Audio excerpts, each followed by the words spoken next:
Well, that seems to be kind of working. Let me make sure I have audio. Hey, I have audio. Okay. Interesting.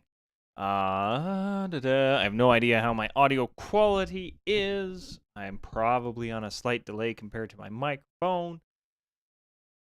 Cool. Well, I'm Dan, the new DM. I'm sort of a new DM. I'm not a new DM anymore. I'm the new DM. Ha ha ha. But that was taken. So I wanted to put stream on the new plate. Just kind of talk about it because I want to do D&D content, and this seems like a way to do it. Uh, do let us edit this title because I didn't know that when I hit start streaming on OBS, it would just start. So the few people who ever see this get to see me editing this stuff. Mm-hmm.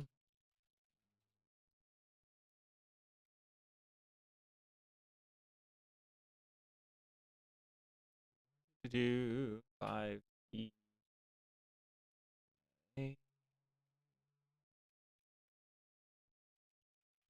So yeah, we're gonna read through some of this new playtest material, talk about it a bit, see how that kind of goes. I don't know how long I'll be on for because my girlfriend's on her way back from a trip, so when she gets back, I'll probably stop. But I went to do this yesterday, and apparently you need to click the button 24 hours uh, before you can actually stream to make sure you're not just creating a bot account or something. Which that doesn't seem like that crazy, I guess. But also seems just because you also need a verified account. You think that would do it? But anyway, thankfully this was not overly time sensitive. Da-da-da-da.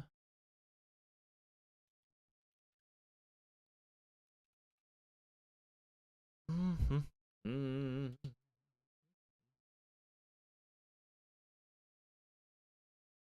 Da-da-da. 5e players and book play test. I'm going to put 5e in brackets. I'm going to talk about that momentarily.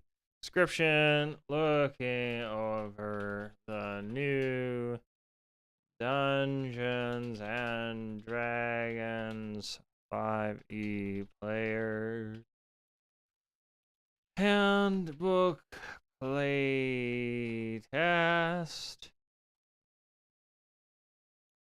Dare I say reacting to it.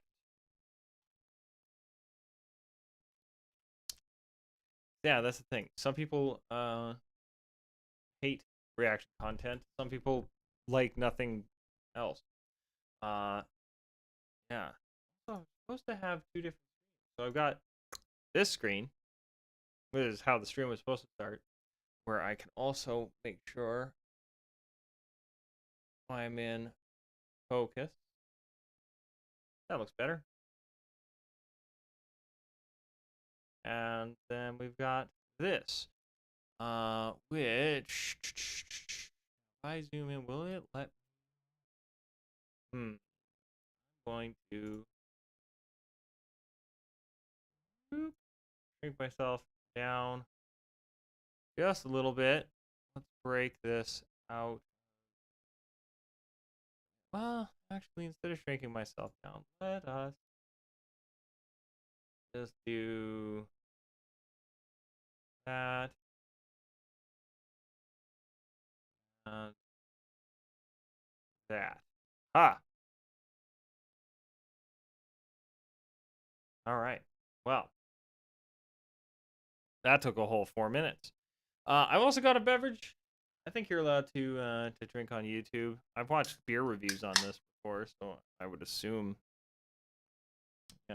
I have a suspicion. So Critical Role always jokes about how they never drink, and they always wink at the camera, kind of when they talk about it. Uh,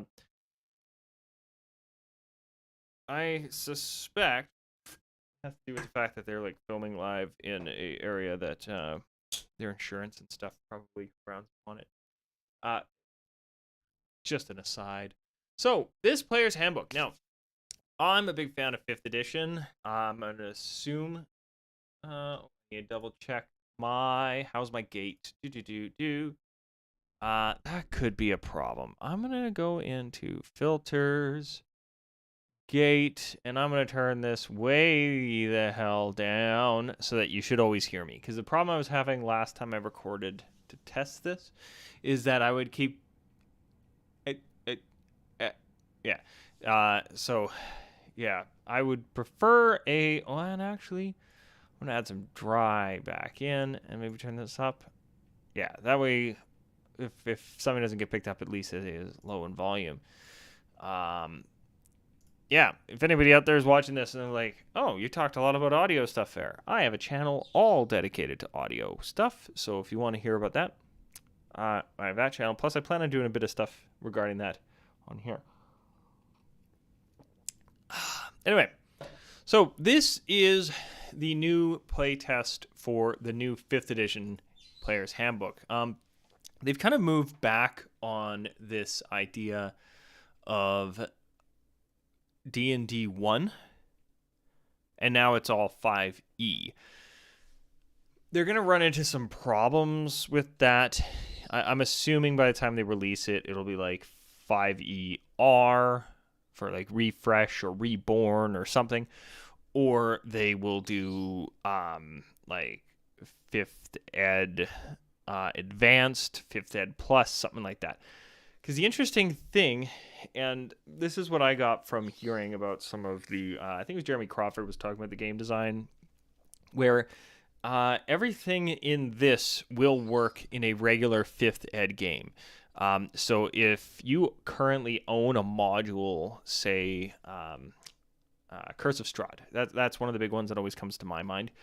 You can use this playtest stuff, at least, directly in there. If you make a character using the playtest materials, it will work. Now, you have to be a little bit careful of power creep. That's been a big problem in 5th ed D&D, at least from what I have ran into. It's just a case of if you have an older module and somebody makes a character using, say, a bunch of stuff out of Tosh's Cauldron of Everything, some of those feats and stuff, the power level is just ticked up enough that some of the CRs start getting difficult. So it's one of the reasons I'm looking forward to, if they haven't released it yet, I've mostly only seen clips and stuff from this, but I am looking forward to some... I want to see how they are revamping the CR system, because I've been having a lot of fun using some of the modded monsters and stuff from some other materials over just going for the Dungeons Master's Guide or the Monster Manual, because CRs are just kind of broken in 5th edition right now. I hear they kind of always were, but it's kind of gotten worse. That all being said, you can't take, say, some aspects of a warlock from this playtest and some aspects of a warlock from the original Player's Handbook and like meld the two. That won't work because you'll break things. From what I've heard, in particular, warlock is just the example that comes to my head.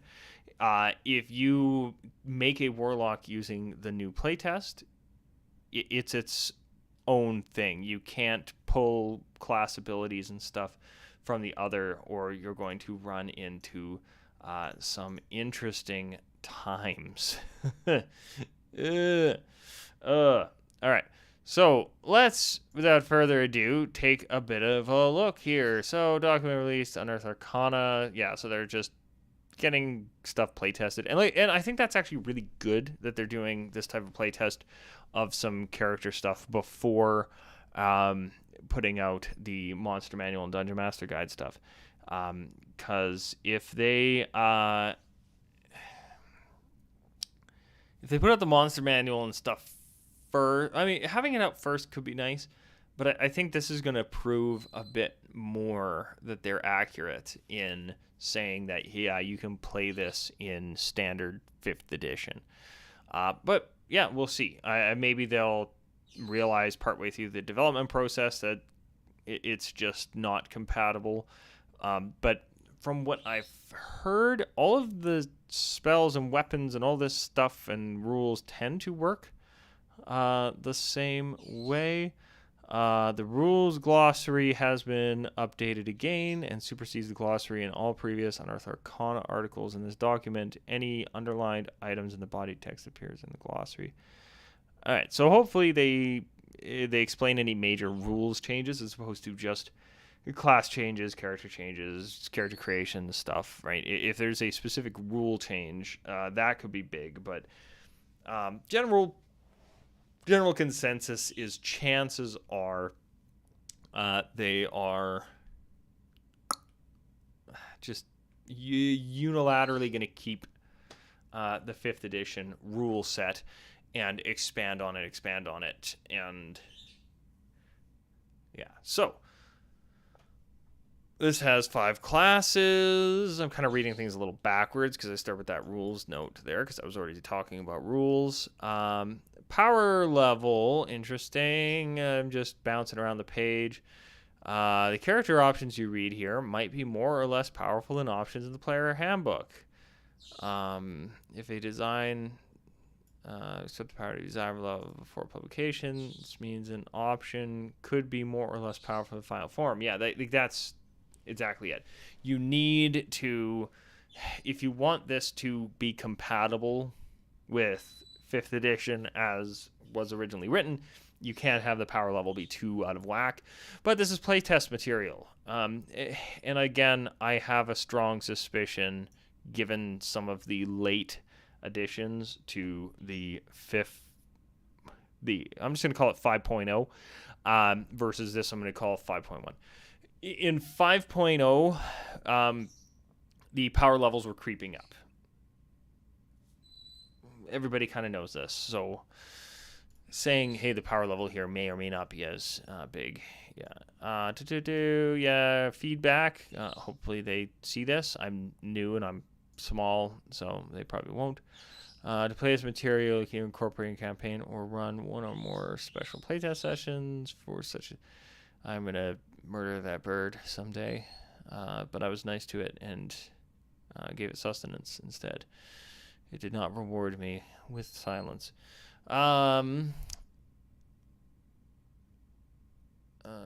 Spells for playtesting. New options for weapons appear. Okay. So they got a bit of everything. Designer note, there are new elements to the weapons section. Each weapon has a mastery property. This is the first... Okay, so first new thing I've seen in here. Everything else has been mentioning some stuff. Versions of weapons. When we revisit...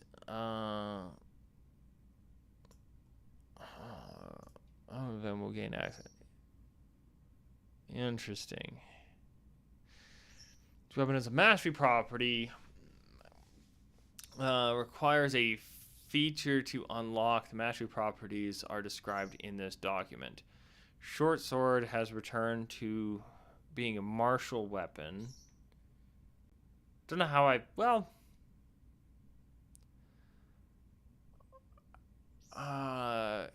5E short sword. What was the... Short sword. Was this one... Yes, it's a D6, right? Yeah.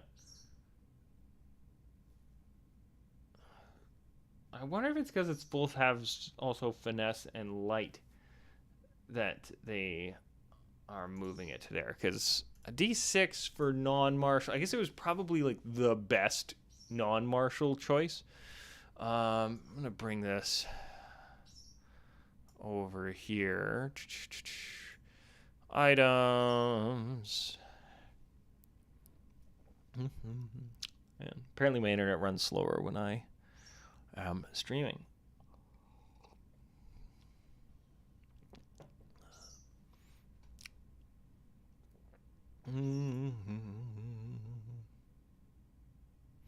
Oh, this is just every item. That's not what I was quite looking for. 5e weapons.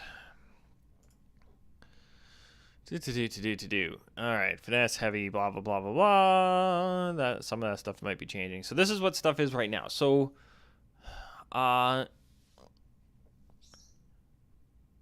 okay, this makes actually kind of well.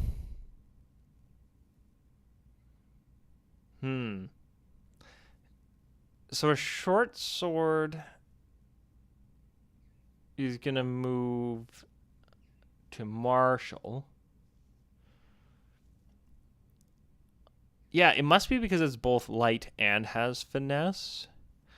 Because we've got daggers, finesse, light, thrown, 1d4. Javelin are thrown but not finesse. So anytime we have it combined, light, thrown, d4. So that makes sense. The mace has none of those properties. So it gets to be a d6, but then it doesn't get some of those other advantages. Sickle, light, d4. Spear,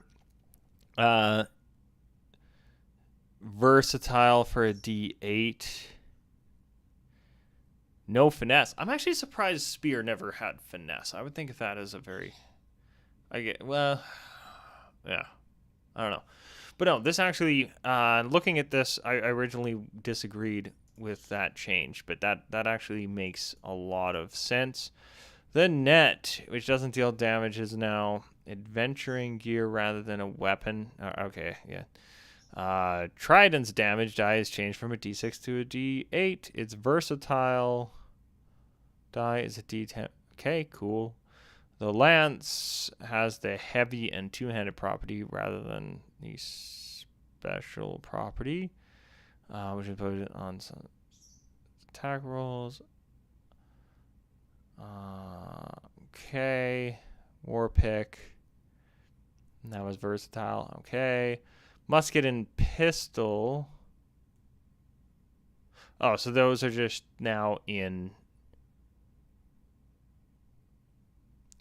Okay, this sentence here makes...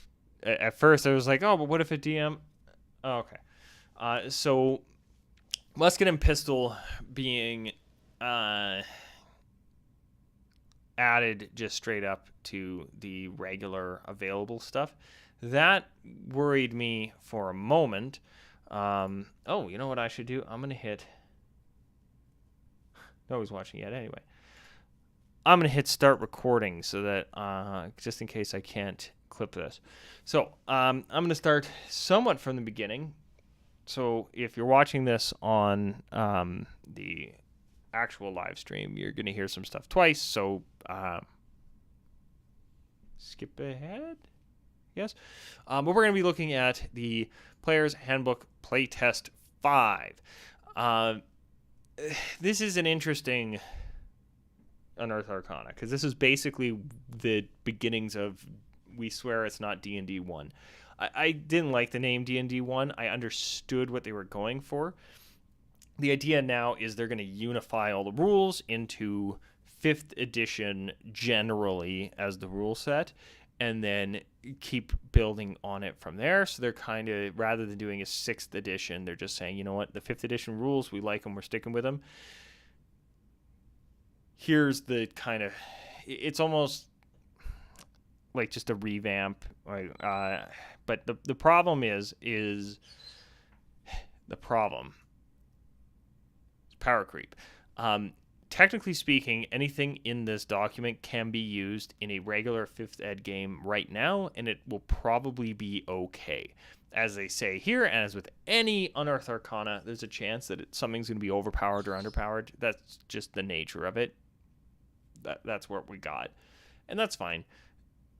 But their goal here, and this is why I say this isn't necessarily 6th edition, and I see why, even though it's a little wonky to be putting out a second 5e, if you own, say, Curse of Strahd, you should be able to take characters from this new stuff and still play that module.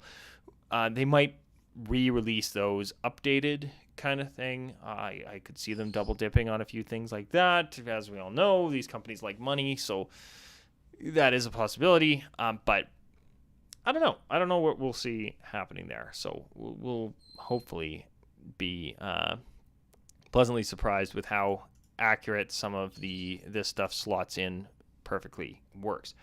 Be aware, you cannot, and I can understand why, you cannot make a character using both sets of books, right? If I make a warlock from 5.0, cool. If I make a warlock from 5.1, or whatever you want to call this, 5.5, let's go 5.5. If I make a warlock from 5.5, technically speaking, they can both exist in the same game without, assuming they balance this power level properly, they both should be able to exist without any major rule changes, etc. However, if I make a 5.0 warlock, I cannot pull any class features from the 5.5 warlock, or I probably will break the game. Yeah, so keep some of that stuff in mind when you go to do this stuff. Yeah, and like I said earlier on the live stream, but won't be in the YouTube video, the biggest problem you're going to run into is power creep. Power creep has been a ongoing issue in 5th edition in general, so they can't really reduce the power level of what they're putting out now, because a 5.0 warlock pulling class features from all the books that exist in that rendition of 5th ed, it's going to probably be more powerful in some respects than these revamps, unless they up the power level of the revamp versions, right? There's going to be a lot of a balancing act going that as a DMs we're just going to have to live with, but as players you kind of got to pick and choose then which books you want to pull from, if you already have books, stuff like that. Hopefully, if their word is true, you should, if you've already got a character in mind and you're built out of the books you already currently own, and your DM's like, well, I'm going to be using stuff from the new stuff, it should be compatible. You should be able to do it.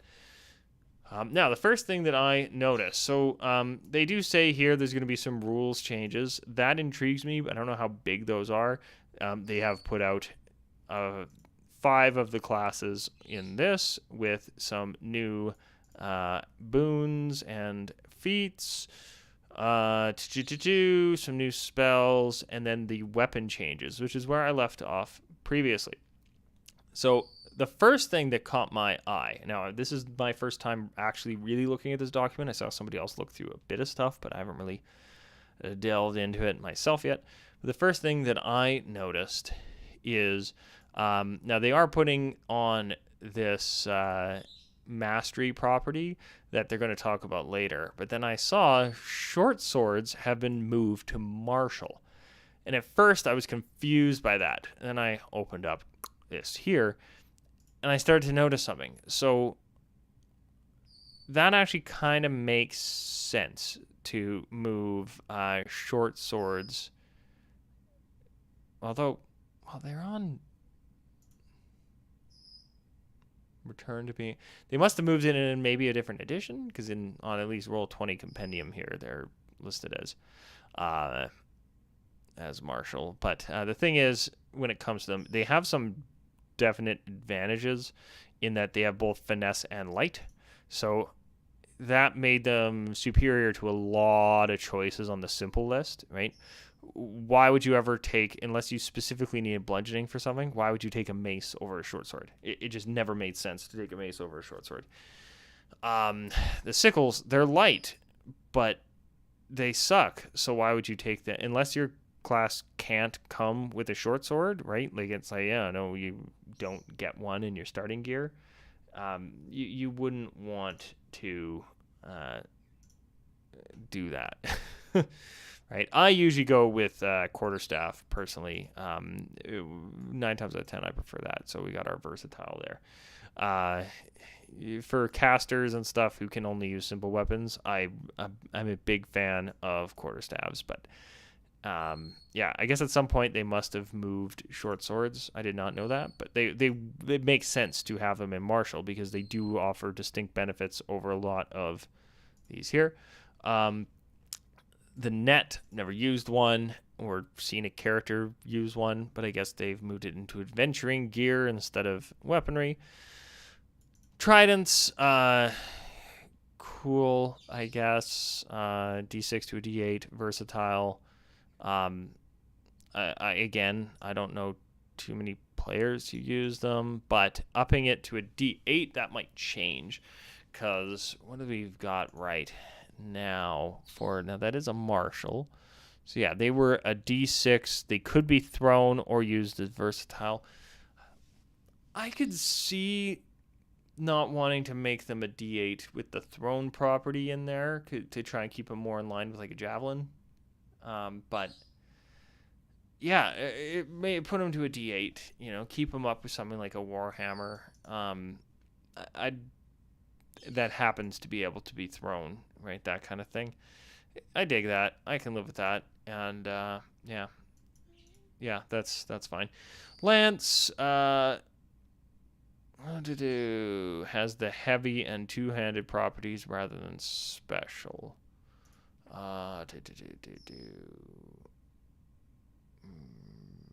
Heavy. Small creatures take disadvantage on attack rolls with heavy weapons. Okay. So small creatures can't use them anymore. Attack die changed. Okay, so it had a special property before that messed with its rolls, so now it's... Yeah, okay.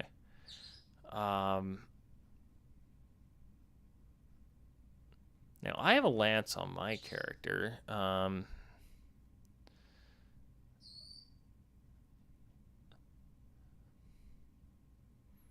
is it special weapons?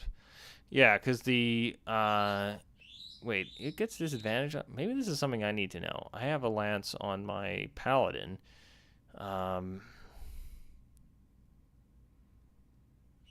You have disadvantage when you use a lance that's within 5 feet of you. I mean, that makes sense.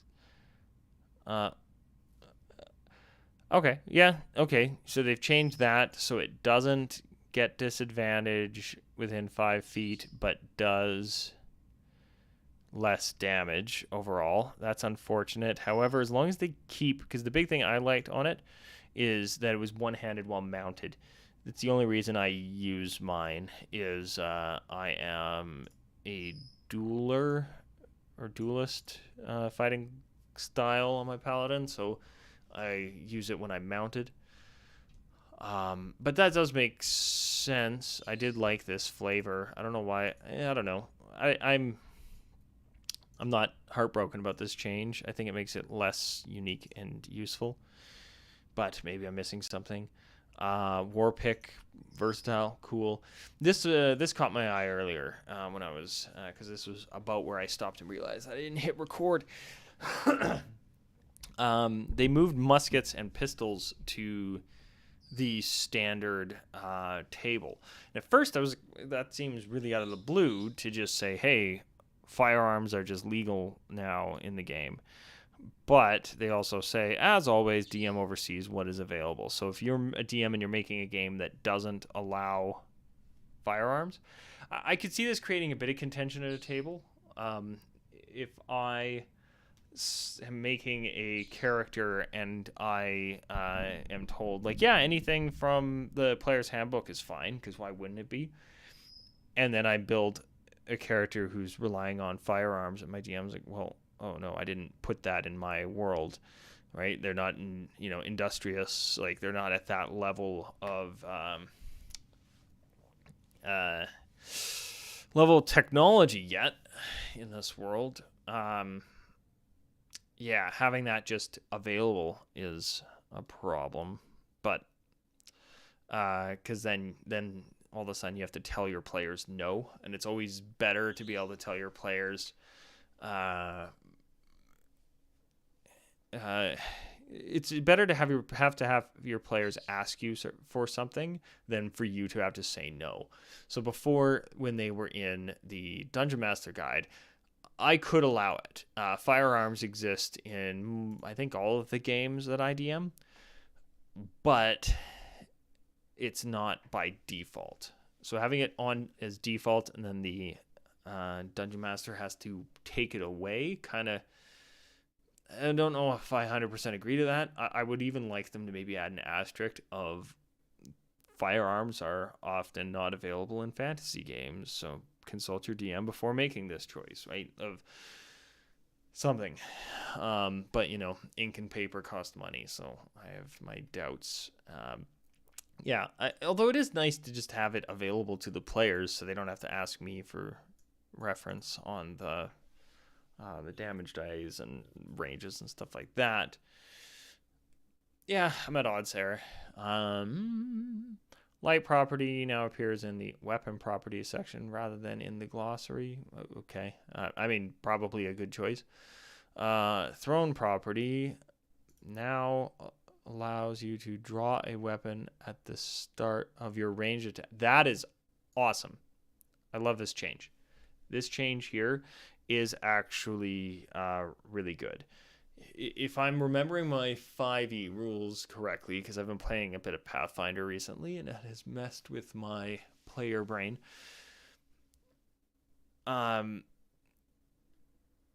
You have to, or you can put a weapon away, or you can draw a weapon as part of your attack normally. So this makes it sound like I'd be able to sheath my sword and then quickly throw a dagger. I would be curious. Thrown property allows you to draw a weapon as part of the ranged attack.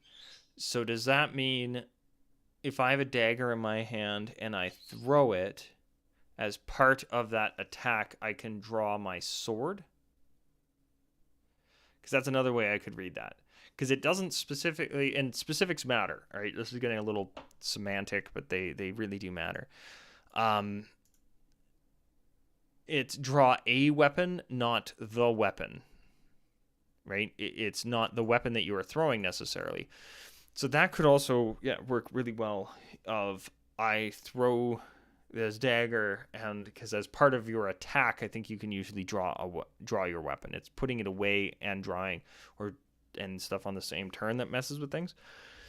So if you throw your thrown weapon, draw your sword, and now you're ready if an opportunity attack or something comes in, or I throw my dagger, and as part of my attack action, I get 2 attacks. So I draw another one and throw it. Or I throw a dagger, I draw my sword, and I attack with my sword. That change, that's one of those things as a DM, I probably would just normally allow stuff like that of oh, it's my turn. I want to throw 2 daggers. Well, technically, you can only draw one weapon. Right? No, okay, throw your 2 daggers.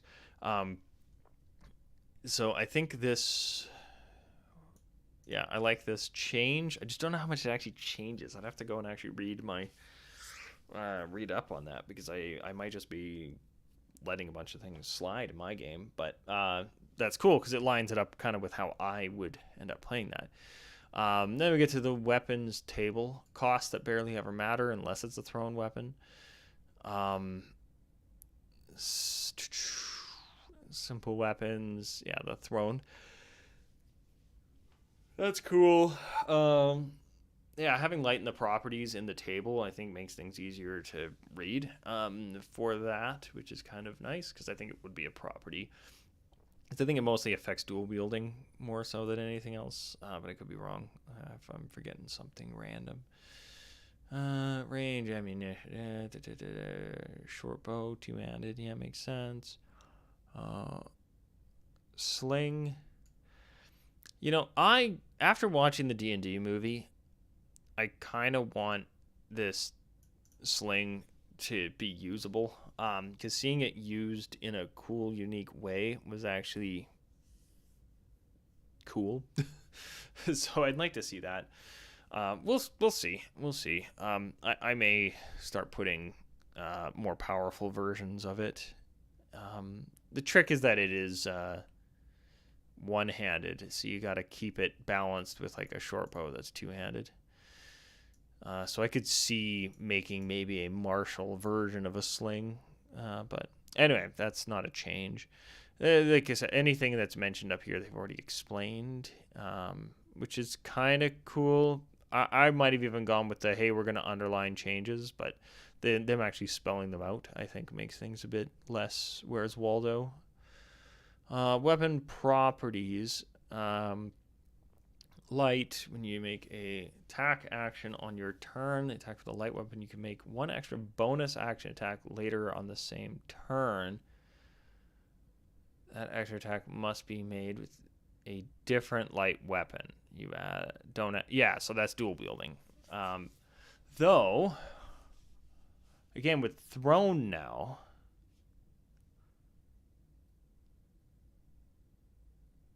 Attack your one and a dagger on the other.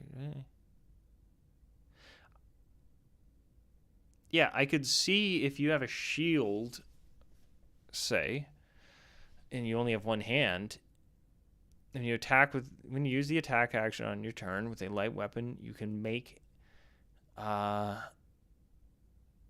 extra attack as a bonus action later on the same turn.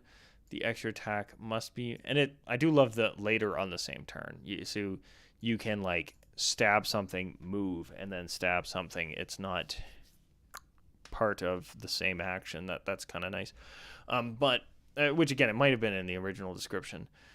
This might be the original description. But what intrigues me here now is with the thrown change. If a weapon has the thrown property, you can throw it. Make a range. Da, da, da, da, da, da, da. If the weapon is the melee weapon, you can use the same ability modifier. Yeah. I think so, because it must be a different light weapon. You couldn't stab someone and then throw it. Again, I'd probably let that slide. But rules as written here now, I can throw a dagger and then throw a second dagger as a bonus action. Yeah, I'd have to see. What was? Is this the same as the old light description? Proficiencies, finesse, light. Okay, so I think there's like a dual wielding chapter, or not chapter, but like paragraph in the book, if my memory serves, where now they're just putting it as part of the light property, is which then clarifies things a bit, because dual wielding has always kind of sucked, and it's always kind of had strangely like a, well, for better or worse, a dedicated kind of thing in the player's handbook, if my memory serves. So having it now where just this paragraph on light actually kind of solves the problem. Yeah, and then you can use whichever. You don't add your strength to the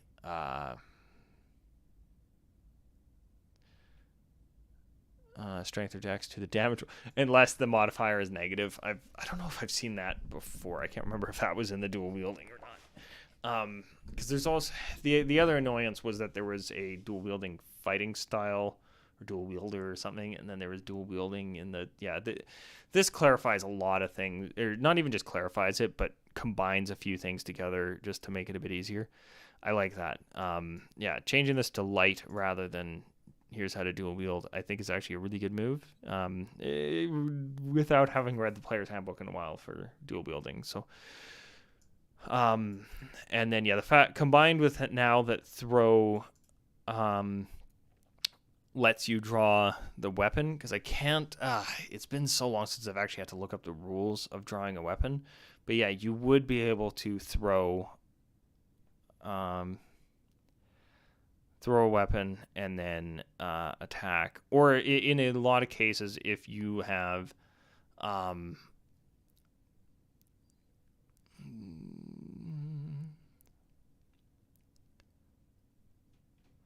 oh, I'd be curious. Okay, I'm just looking up here again. I think in the past you could use a light weapon as an offhand, but then you could use your main hand as a heavier weapon, like just not heavy, but like a regular one. Actually, that's actually something I will have to check. Well, but yeah, throwing now, being able to draw it as part of it. Again, I don't know if that actually changes anything overly. I think it just clarifies the text a bit, which is nice. Now, the mastery properties, as shown, only by a character who has a feature such as weapon mastery that unlocks property for the character. Here are descriptions of each mastery property. If a game feature lets you replace a weapon mastery property with another one, the weapon must meet any prerequisites. Okay. Here's the problem I have with weapon masteries. I've always had this problem with weapon masteries. Going right back to like Diablo 2, you take sword mastery, mace mastery, polearm mastery, like all the different. Although I think polearm mastery might be. No, I think there was. It's you can see my Diablo 2 icons probably in the background. I can't remember all the masteries, but you'd have to kind of pick one and commit, which sucked for a game with RNG. If I was playing in a random game, where when I say random, I don't mean just with random people, blah blah blah. I mean where like the loot is randomized, and I just have no idea what could ever possibly drop or be found in stores, etc. There's nothing worse than okay, I took the mastery cleave, and then but I found a really really great weapon that has sap, right? So depending on how they are integrating these, it could be really cool or it could be really terrible. I don't know. So let's take a look. Yeah, needs the prerequisite, etc. Cleave has to be a melee weapon with a heavy property. Okay. If you hit a creature with a melee attack using this weapon, you can make the attack roll. You can make an attack roll with the weapon against a second creature within 5 feet of the first, also within your reach. Okay, that's important. On hit, they take the weapon's damage, but you don't add your modifier. Unless the modifier is negative. That's the second time I've seen this come up. I don't remember seeing that in the player's handbook previously, but I do like that clarification because it could be a case of this was there and I don't remember it, but that's also a problem. So having it there is nice. You make this extra attack only once per turn. That's not too bad. Here's the only thing that gives us some stuff. This is the same problem I run into with the you can only do this once per turn as a rogue. So okay, I'm just clarifying it in my head before saying it out loud. I believe for if you make a attack of opportunity, so something tries to run, you swipe at it, and you go to use cleave. You can only do that if you haven't used cleave during your turn, versus it resets at the beginning of your next turn. So, yeah. I do like that you can make, so if you wanted to save this for attack of opportunity.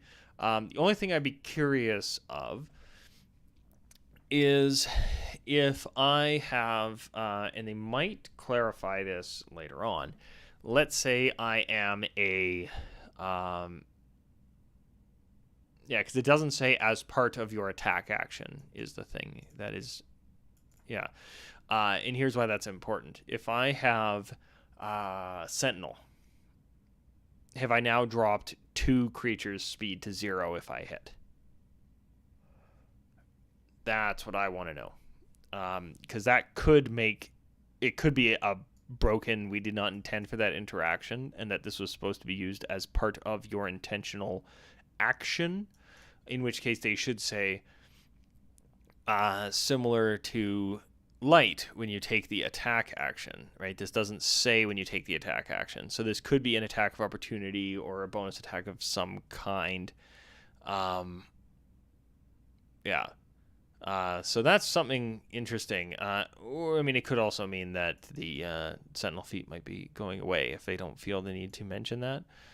On the second hit, the second creature takes the weapon's damage, but you don't add ability modifier. So it takes your weapon's damage. Does that include any... I think that would include any spells and stuff you have on the weapon. It's usually the case.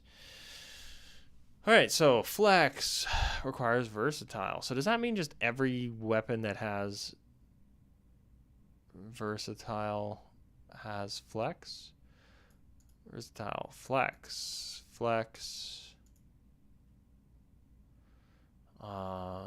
Maybe. I do like that they did... yeah, flex. Okay. I do like that they gave all of them a mastery. And I wonder if that means then... oh, interesting. So, like, the whip has finesse reach, but slow. This has... a scimitar has finesse light nick, finesse light vex. So you don't get to, like, pick one just because it happens to have... or, well, let me read here.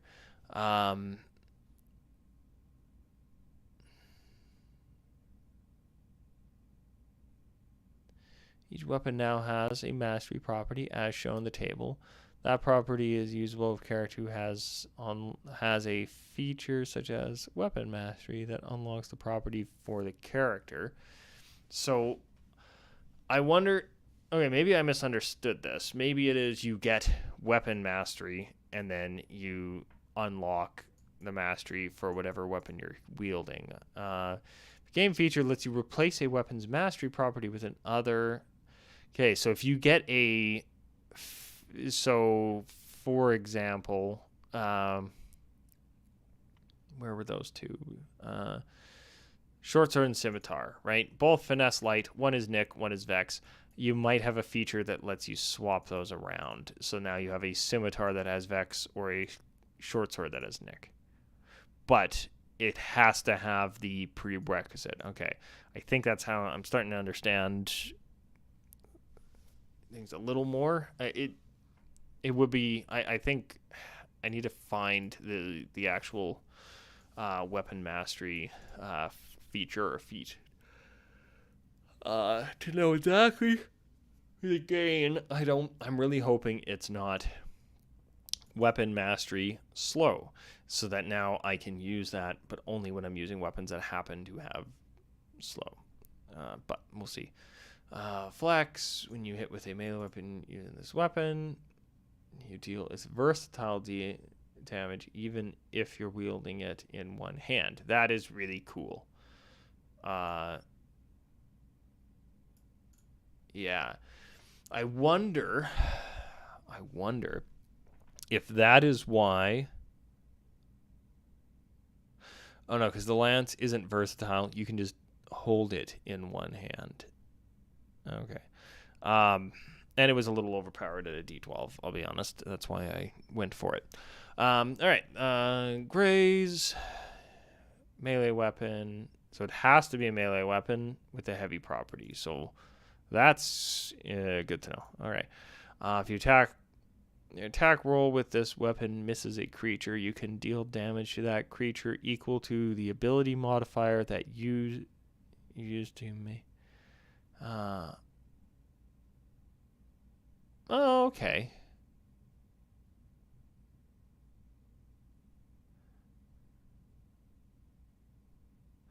Oh, and then they specifically mention this is good. This is why it's always important for them to make these distinctions. Because remember before it was like, oh, would this cleave? And I worked through it in my head, and yeah, like if I was doing, if I had like a D4 radiant from like a paladin thing, I would add it. I would be curious to know if things like, well, because maybe the improved divine smite and things like that are going to be changing to work better with stuff like this.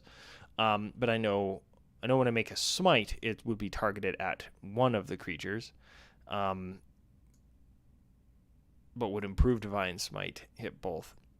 Anyway, but Gray's specifically mentions it cannot be increased in any way other than the ability modifier. So certain spells and things that add an extra bit of fire damage or things like that, they do not work with that. Good clarification. Nick, light property required. When you make extra attack with a light property, you can make it as you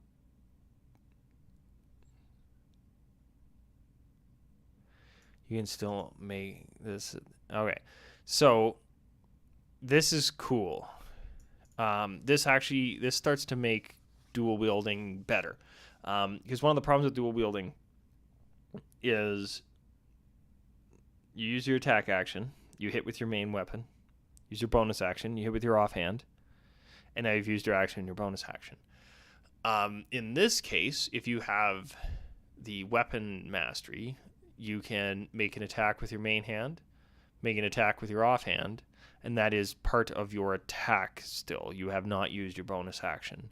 You still can't then, and that's why they specify, you can't make another light attack.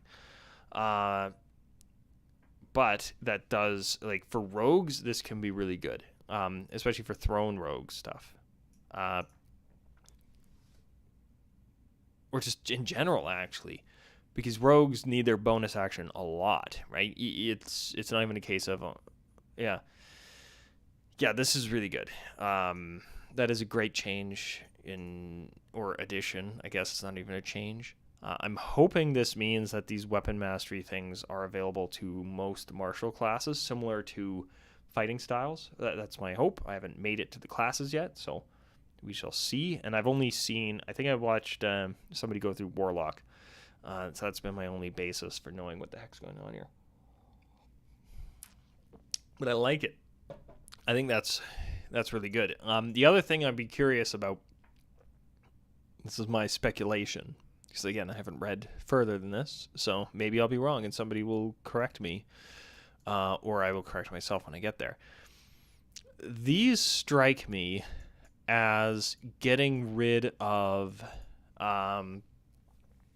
some of the Tasha's feats that were a bit overpowered, but also specializing, right? Where you would take, what were they? There was a bunch of them.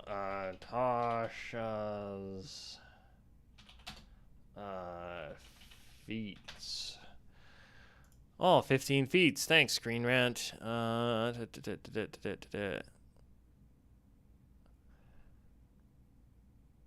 Yeah, like Crusher, for example. Bonus grants a bonus to Strength or Constitution. Once per turn, a bludgeoning attack can move an enemy up to 5 feet within size restrictions. Also, critical hits also grant advantage. That's worded strange. But yeah, so like this is, you had to use a bludgeoning weapon, right? So it forced you to use a specific type of weapon. I wonder if that is what they're going to be like if this is going to be an addition to that type of thing, where now you have specialization on specialization and they just keep stacking, or are they streamlining things and that you take a mastery and you can take topple, you can take sap, or do you get all of the masteries because you are a master with weapons, so you unlock whatever feature the weapon happens to have. I'm gonna scroll back up. Do we have? Hey, fighter is in here. All right, I may have to skip ahead to fighter. Well, in a moment. Let's just look at the rest of these. So push. If you hit a creature with this weapon, you can push it up to 10 feet from you if it is no more than one size larger than you, which is good. That means that you can push a large creature. It does say up to 10 feet. I wonder if you can decide to move it 5 then, because it says up to 10 feet. Yeah, in the obviously then they're also meaning like, oh, there's a wall there. Yeah, you can't move them just clip them through the scenery kind of thing is what I think they're trying to say there. But I think it also means you can decide to move them back 5 feet, which also makes that more versatile. So say you have Cloud of Daggers going, or a like what's the cleric one, Spirit Guardians, and you need to knock them into it, but you don't want to knock them directly next to the cleric or something like that. Being able to knock them just 5 feet would be useful. Sap. If you hit a creature with this weapon, creature has disadvantage on the next attack roll before the start of your next turn.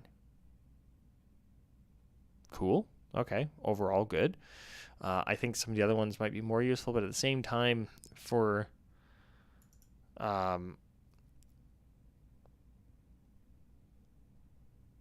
wait a second. Okay. Important point of note. So cleave, you can make this extra attack only once per turn. Flex doesn't have a limitation. Doesn't have a limitation. Push doesn't have a limitation. Okay, so you can use a bunch of these more than once per turn. Specifically with Nick, it makes sense to limit it to you can use this extra attack only once per turn because it's opening up your bonus action. But Sap could be really interesting. Because now, what has it? All right, so like a flail, for instance. Most people wouldn't bother taking a flail. It just has a big blank for properties. Like, why would you take a flail over a battle axe that is versatile, or a bunch of these other options? Like, and I'm seeing here, yeah, Morningstar has sap and is blank as well. Yes. I think those are the two main ones, at least here, that have it. And I did not see it. And then the mace has it. So it's like winding them. Okay. If you hit a creature with this weapon, that creature has disadvantage on its next attack.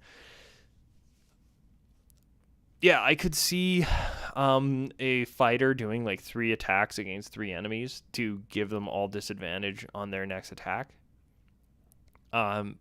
which would encourage them to spread the damage out rather than to focus it on one creature. That's really cool. The only thing I don't like particularly, it says no other properties, so that means if you do have a thing that lets you change, if a game feature lets you replace a weapon's mastery, you can just make it sap, which I think is a problem because it's probably the most powerful of a lot of these. I mean, push, really good because positioning, depending, like especially if you're playing on a grid, like if you're doing Theater of the Mind, push is terrible because once every 2 years you'll push something off a cliff, which is a really good time, don't get me wrong, but Nick I think is really good. Cleave is just extra damage, so again, if you have something that lets you add extra damage to that cleaves attack, right? Like say you have improved divine smite, so when you hit something with a weapon, it adds a D10 or D8. Sorry, cleave could be really good. It's like you throw a bunch of buffs on your weapon so that every time you hit with it, it does a bunch of cool things. It is a good thing that Nick is specifically for light weapons and prerequisite it, but it's because sap has no properties.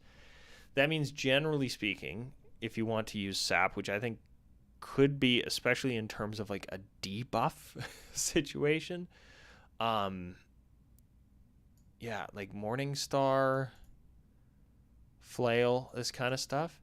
You grab one of those, you just start knocking everything to be at disadvantage. But then, you start with something that has, say, cleave, and then as you use the feature that lets you change the property, you turn it to sap, because anything can be. That's the only thing that comes to my mind that could be exploited here. But even then, I don't know if it's really an exploit, because it's changing one buff for another is fine. It's stacking things on top of each other tend to be a bit of a bigger problem. But that's really cool. I like that. Like I said, it's more of like I'm winding you, so you're, yeah. Slow. If you hit a creature with this weapon, reduce its speed by 10 feet until the start of the next turn. If you hit the creature more than once with this property, the speed reduction doesn't exceed 10 feet. Okay, so two crucial things here. One, you can, similar to sap, you can hit more than one creature with this, but you can't do the effect on the same creature, which is a good way of clarifying that. That's what they're getting at here. But if you hit a creature with this weapon and deal damage to the creature, that's important, because if a creature has, say, immunity to whatever damage type you just hit it with, then it can't be slowed by it, which is good. Yeah, that is actually that is actually good. Now, sap doesn't actually have that. It doesn't have the and deal damage. I think that's an important distinction. I would like to see that under sap, so that something that has a damage threshold, if that's going to be a thing, which it might be more of a thing now when they're mentioning the if you deal damage to it, specifically on this one. But we'll see. Yeah. Topple. If you hit a creature with this weapon, you can force the creature to make a con save. 8 plus proficiency plus the ability you used. Okay. Yeah, and you basically knock them over. This is the first one that has a DC. I do like that it is basically spellcaster modifier, but for like a fighter, which anytime you're adding a weapon property and stuff, I've always had a hard time. How do I set the DC for, like, here's this dagger that does a thing? How do I set the DC for it so that it isn't too terrible? And if you're a DM, you're ever trying to figure that out, make sure you have proficiency to whatever the item is, because then as they level, the DC at least goes up, even if it becomes less and less useful in some ways. The DC goes up, so at least it doesn't become completely irrelevant. Vex. If you hit a creature with this weapon and deal damage to the creature, advantage on your next attack roll against that creature before the end of your next turn. Okay. So ammunition, finesse, or light. Or being key there.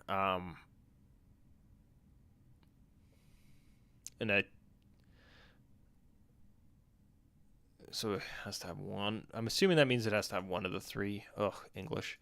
I say that as somebody who only speaks English, but I was just trying to clarify in my head if it had to have ammunition, but then could have finesse or light. But it sounds like it can have ammunition, finesse, or light.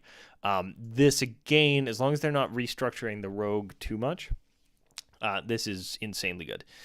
This is very, very useful, and gives rogues a new way to grant themselves advantage and it's before the end of your next turn, right? They added, what was it? It's not sharpshooter. Sharpshooter is a feat. It's Deadeye or Steady Aim or something like that, where you can sacrifice your movement, so you have none, and then you get advantage on your next attack. But if you've moved already, and then you go to attack, and you're like, oh shoot, I forgot about, right? That can kind of suck. So, yeah. Now, rogues generally don't have a second attack. However, if you're a throwing rogue, you can throw 2 daggers, and if you hit with your first one, you have advantage on the second one. So that is actually really good for like a ranged rogue. And again, it gives more. They're really opening up the doors to throwers from everything I've seen here, which is really good. I love the idea of I'm going to hurl this thing at you. But I did find in 5th ed, it was just always more, it was always a better option to grab a bow or a crossbow or a hand crossbow, right? It was just any of the above will be better than a thrown weapon because they tend to have really, really low ranges, and you do more damage with the like a longbow or something like that, depending on if you have access to one. So this one having finesse or light, yeah, if you have Vex on, I'm just curious now, which one did they give stock old daggers to? Or give 2 daggers rather. So daggers get nick inherently. Darts get Vex, which again, they've opened up the doors to like, yeah, there's a distinction between the two. On top of the fact that darts also cost 5 silver each. That's cool. That's cool. I could see throwing becoming more and more useful because, you know, you throw 2 of, because as part of the throne is you don't have to have it drawn, right? You can go full Diego from Umbrella Academy and just have like a chest covered in these throwing daggers and stuff, which that's what I'm trying to make in a Pathfinder game right now. So that's sweet. Yeah, like I think they've opened up the doors a bit to making dual wielding better and throwing better. Adventurer gear, we'll look at that in a second. I just want to kind of close out on the weapon side of things because, ooh boy, I like that. Yeah, everything about that I like these, in as long as, again, the masteries aren't too prohibiting. I could be wrong as to how they're implementing them. I'm not that far yet, but I guess we'll find out. Venturing gear. Here, description. Missiles rules have changed in this play for this playtest, so this might not matter.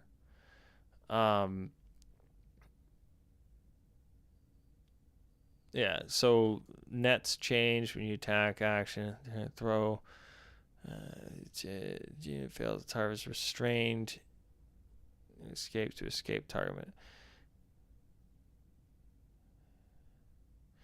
Yeah, okay. Nets could be more. I don't know. I've never used the net, so I don't know if that's a big change. They've added priest pack, which is just a different pack. Okay, now we're gonna get into spells. All right, I'm gonna cut that off at the end of this last one. Stop recording. Start recording. Okay, so now we're at the spells section in here. Now I am. Oh, actually. Oh boy, there's a lot of stuff. I am gonna dip ahead to fighter. Quick here. Actually, I can just go Control F.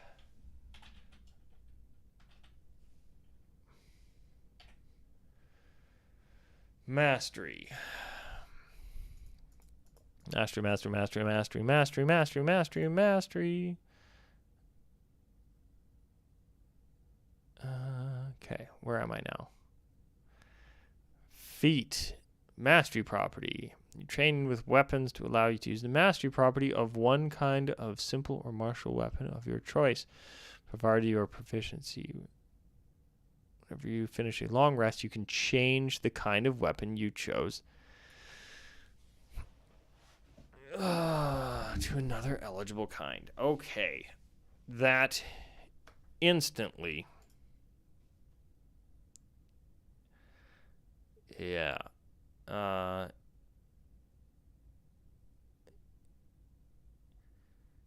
Instantly makes me happy here.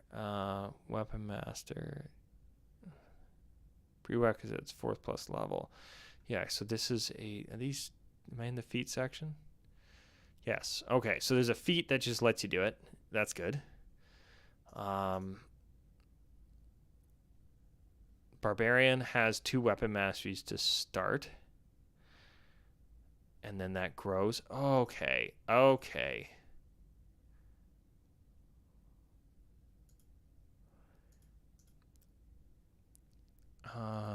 And then I'm assuming fighter is, yeah, they start with more and they get up to 5. Now, is the okay, I need to read this now. Creating a fighter, armor training, fighting style, defense,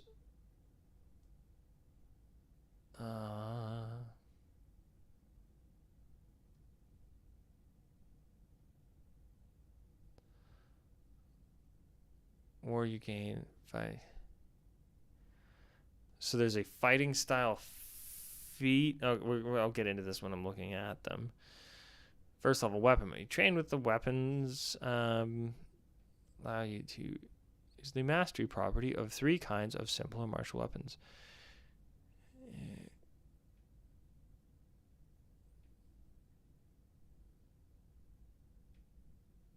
Okay.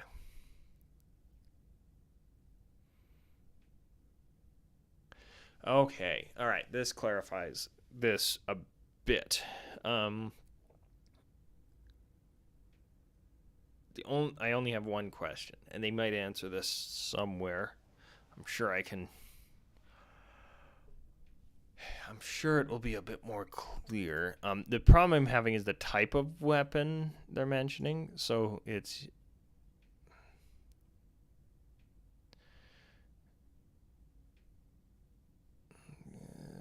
whenever you do a long rest, you can change the type of, yeah. So like that's sweet because that means you have the mastery stuff. That also means you have them from level 1.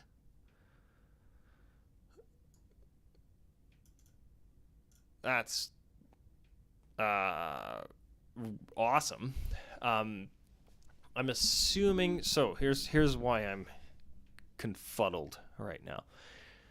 I am assuming when they say 3 kinds of simple or martial weapons, it's like you can pick a short sword, a long sword, a mace, etc., rather than a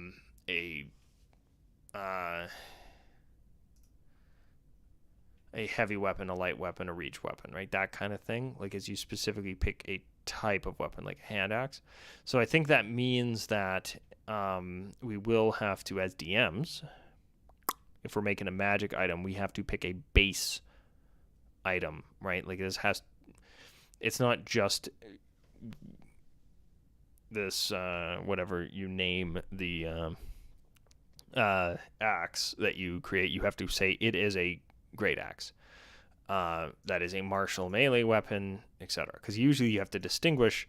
Like back in the day, you would just have to say simple or martial usually.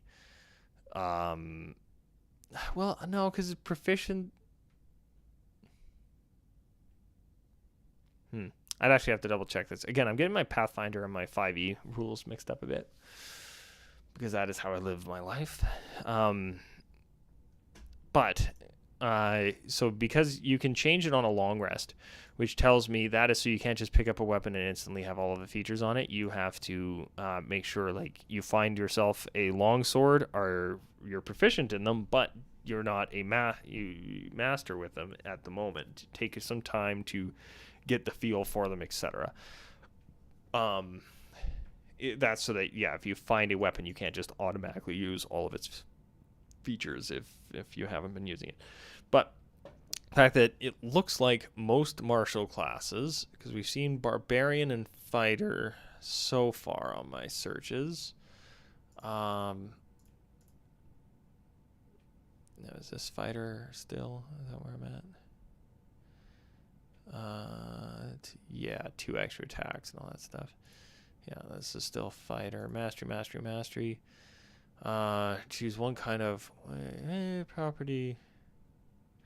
Replace, yeah, so fighters can like replace the mastery stuff. Wizards obviously don't get that. And back to the beginning. Okay, that clarifies that. I'm going to tack this on to the end of the other video. Yeah.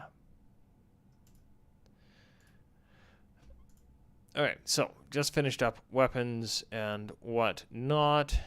Now we're getting into spells. Now, oh boy, there's a lot of them. Oh boy, there's a ton of them. So instead of looking at every individual spell, I'm going to close that. Let's start looking at some classes, because there's also a whole bunch of feats. Again, I like what I am seeing.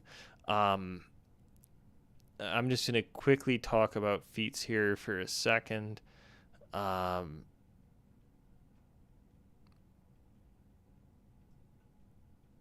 Epic Boon of Energy Resistance. Prerequisites 20th level, Expert, or Mage Group. Sure, but like having just more prerequisites on feats than just you have to have 14 dexterity and stuff like that. I kind of like this. It's been a long while since I've looked through them. I know a lot of them were just like, hey, open.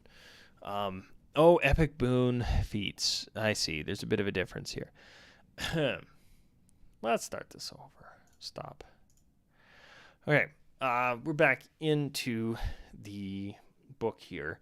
Not going to look at the spells just yet because there's a lot of them, and I don't know if I'll have that kind of time tonight, so we're going to quickly look at feats because there's less of them.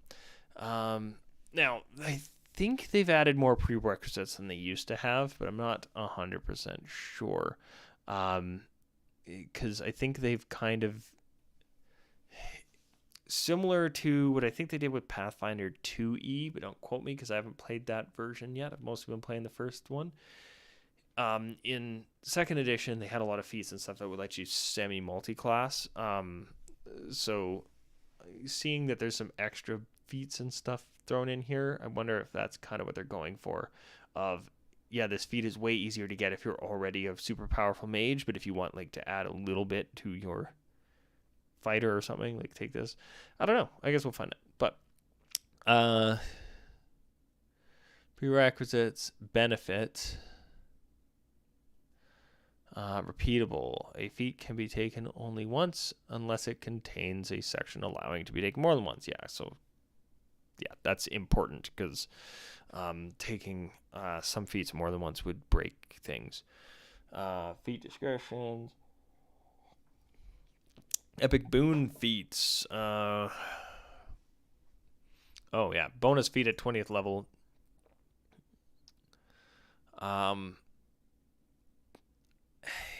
Now, in some respects, I do not care.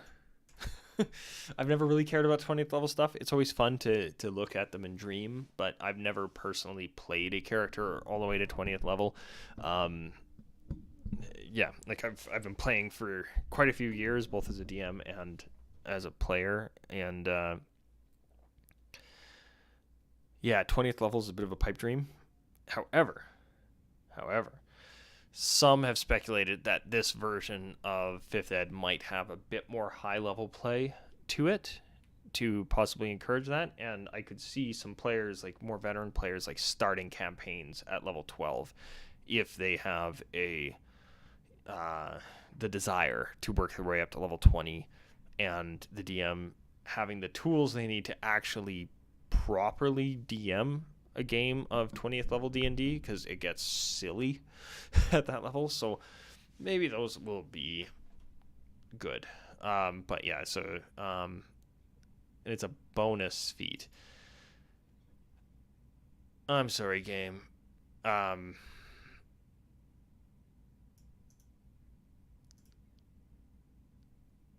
any feat for which they're Okay. Ooh. Okay, I understand now. I misinterpreted this a little bit. I still stand by every statement I just made about how 20th level play is rare. This is like Paragon levels in Diablo 3. As you hit level 20, you can't level up anymore. However, if you keep going, you get more stuff.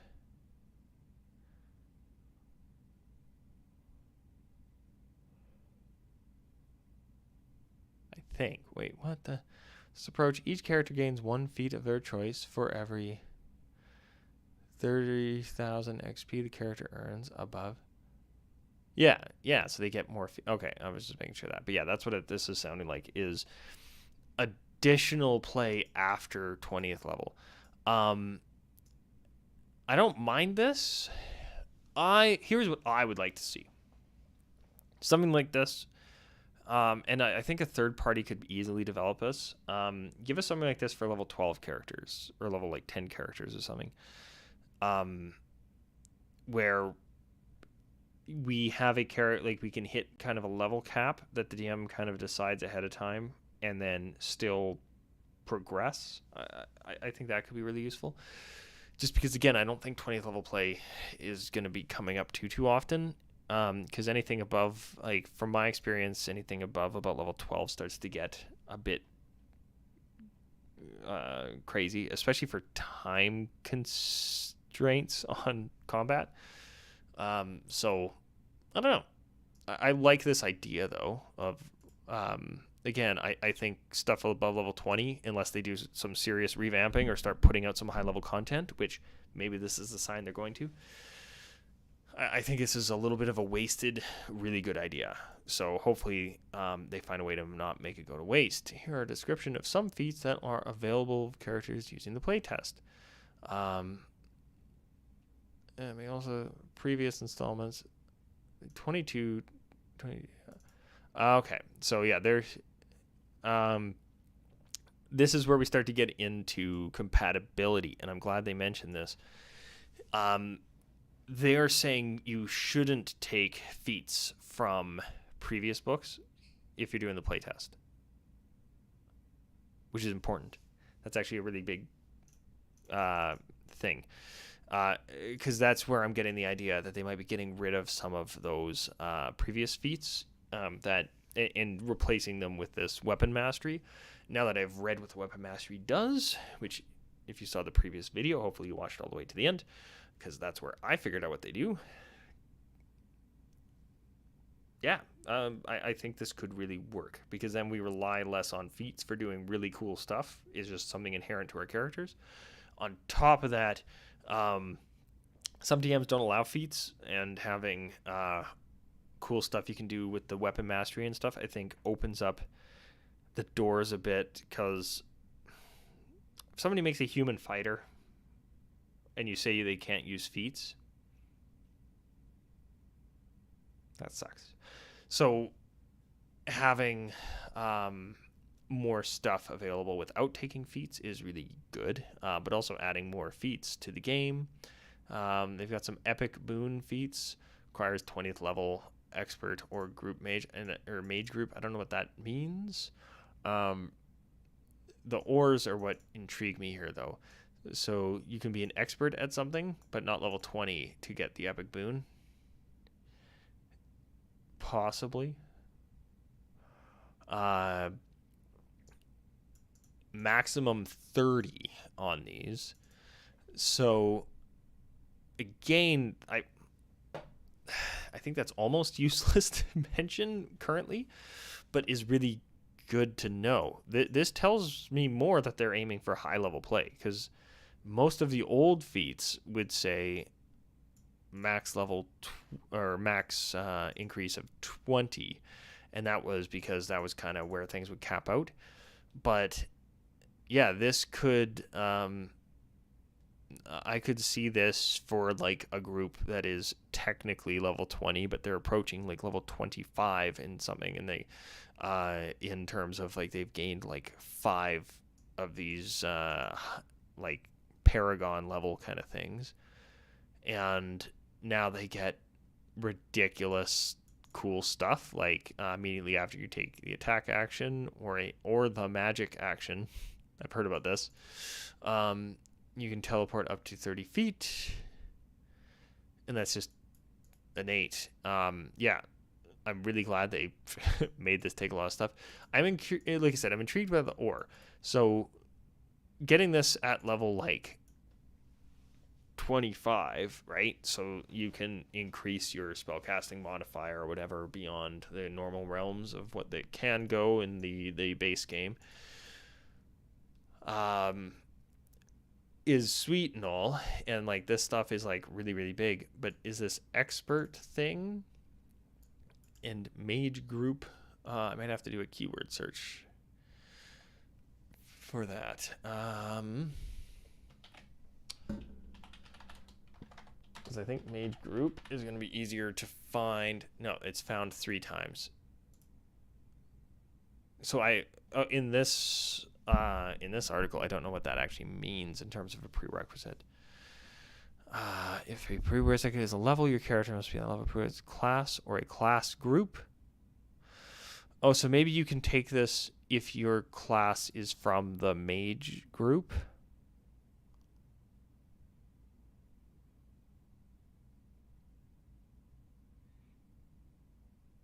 So does this...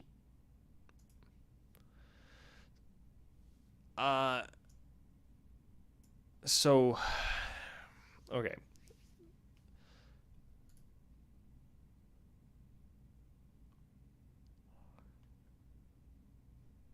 I need to check for some placement of commas. Like I said, the English language is terrible. Prerequisites.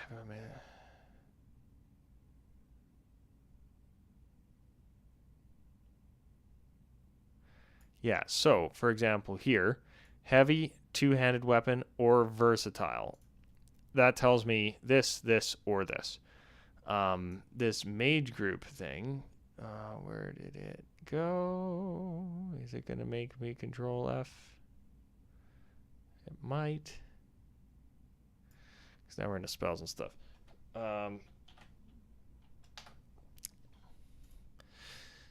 Okay, I see this now. This comma placement is actually really important. This is one of the problems with English. This is saying you have to be 20th level, and then you can be an expert or mage. You have to be expert or mage group. I see. Yeah, they got to clarify that. if with an accidental typo of a comma here after expert, it makes it sound like as long as your character is a mage, you can get this at like level 4. That's a problem. I understand it now, but that took me a minute, and I'm reading this really carefully. I could really see a player, especially a first-time player, missing that grammar.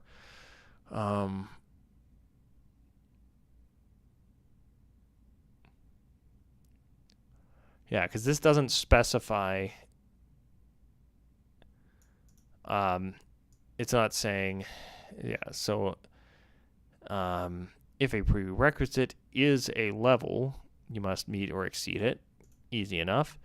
If a is this other stuff, okay, easy enough. But it's not saying one or the other. And this doesn't, I think, clearly lay out that it's one or the other. I believe, because this would be game breaking if it wasn't, that it is like, yeah, you have to be 20th level, and then you have to also have these. I would, instead of a comma, I would put an and.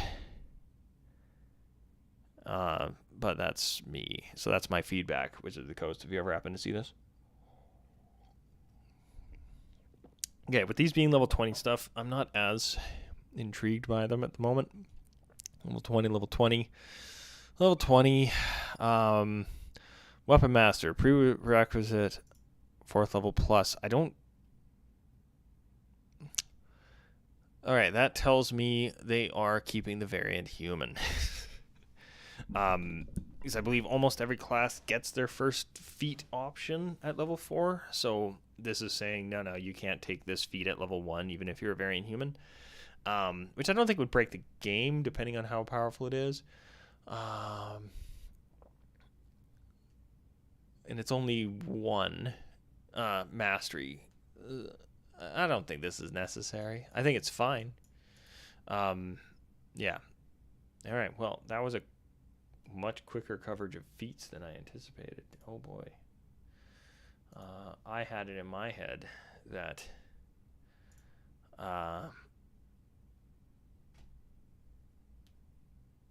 yeah, there was going to be a lot more there.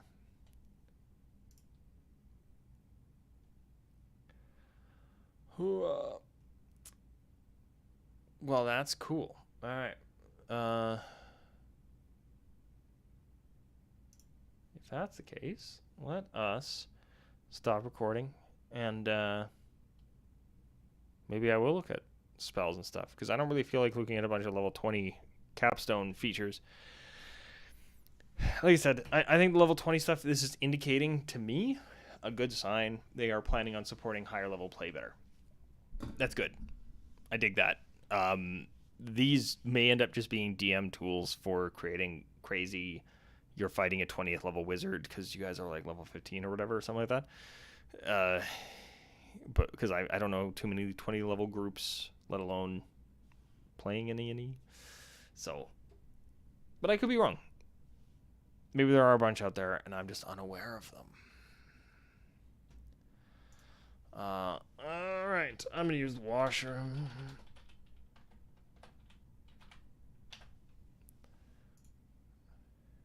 So I'll just go look at a page of Be Right Back images while I go and do that.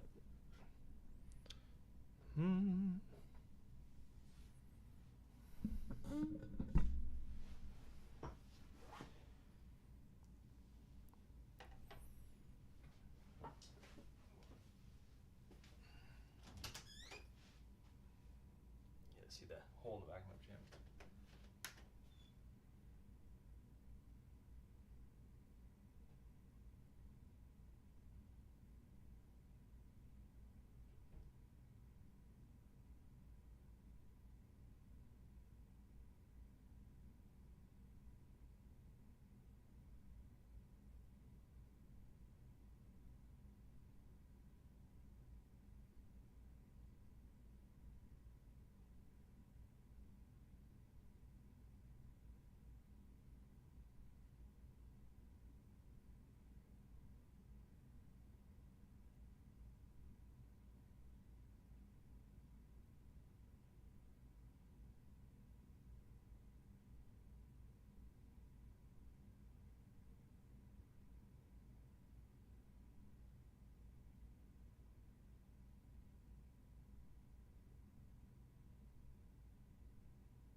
Oh, I didn't stop recording.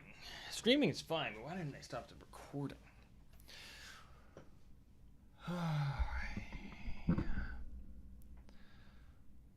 Stop. Start. All right, now I have to decide. When is my first stream? So I'm not too surprised that I don't have a lot going on in the chatter here, but I have to make the decision. Do I go through spells first, or look straight at? You know what? I'm gonna look at spells briefly here and see, because they have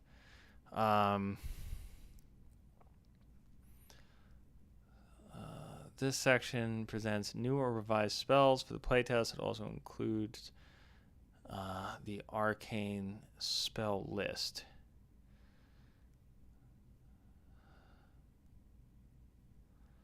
As out of schools. Arcane Divine Primal. Okay, Primal. If this wording is being added, I don't know if this was previous. I don't remember ever seeing this. I think that is great. Because previously, somebody's welcome to correct me.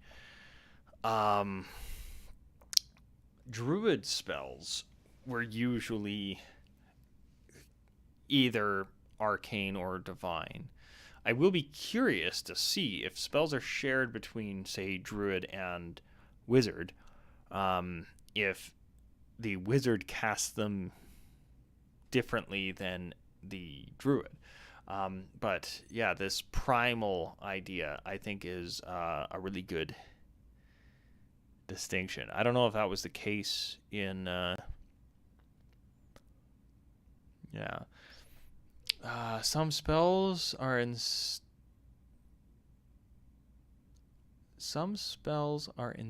from a class. Okay. The source of a spell is noted in parentheses. The main sources are arcane, divine, primal. Some spells are instead from a class such as source. Okay, if you read this on its own, it's weird that there's a paragraphed space here. That's painful grammar from what my knowledge of the English language is, which, as I've joked, English is terrible. But that doesn't... You wouldn't start a paragraph with some are instead from a class. Like, that doesn't... there needs to be no space here. I think I know why they did it, was to kind of emphasize the two, but this looks like a new paragraph and a new idea. So I think what they're saying, and I like this if this is the case, they've divided things into arcane, divine, primal, and then class specific. I like that, because then you don't need 5 spell lists and then a reference to other things. You can have, here are your arcane spells, here are your divine, here are your primal. If you are a class that has access to the divine, you have access to all of these. If you are a class that has access to primal, you have access to all these. If you have arcane, you have access to all these, rather than having, you have access to the wizard spell list, as long as, and then having some caveats and stuff on it. Or like I know for what was it, Divine Soul Sorcerer, it was like, yeah, you can get spells from both the wizard or the cleric spell list. So they were often doing basically this, where there would be cleric and druid, and those spell lists, they had like very mild overlap, but for the most part they were completely separate. So just having, hey, these spells are one of 3 lists, you have access to them based on it, and then your class may open up more or let you dip into stuff that is on a list that doesn't normally come with it. If that is actually how, if I'm interpreting that correctly, that's awesome. That's really good.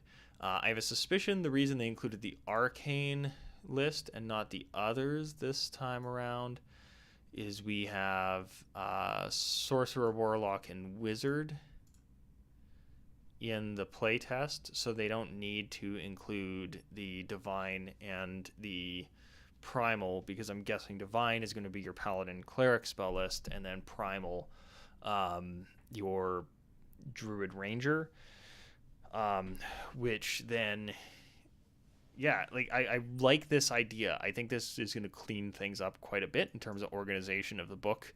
I think in this particular document, from what I've heard, it doesn't clean it up all that well, but we'll get to that.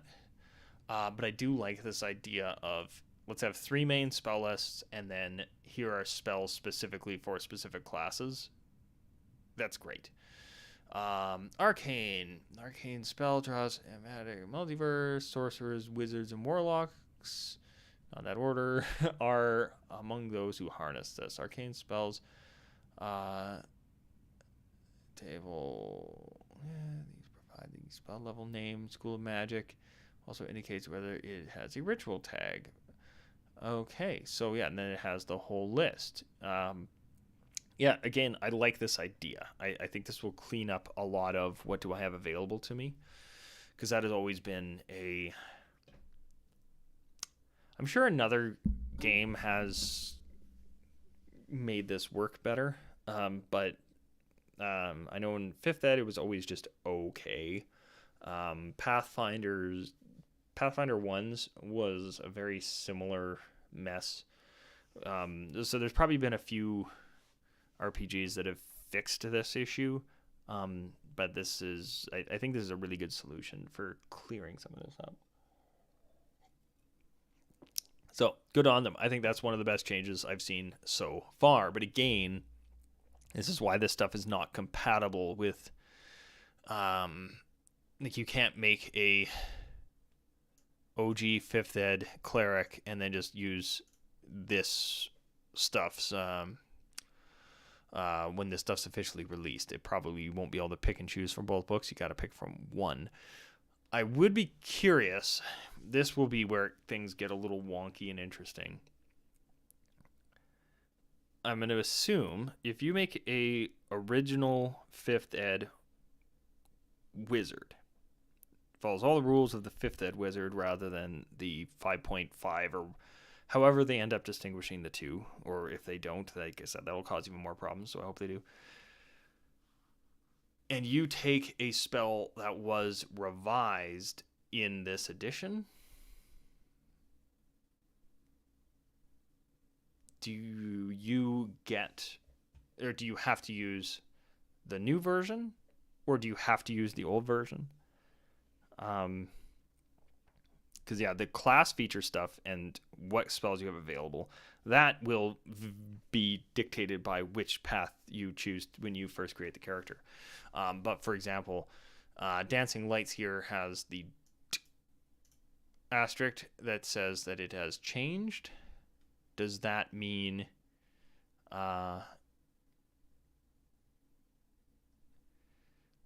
Dancing Lights in the original book is what you have to use because you made an original book character, or do you have to use this one? Is that going to be the DM's discretion? If a spell School of Magic is different, it appears. So I don't know if they actually changed this spell or if it's the exact same. So yeah, I don't know if I'll be going through too many of these.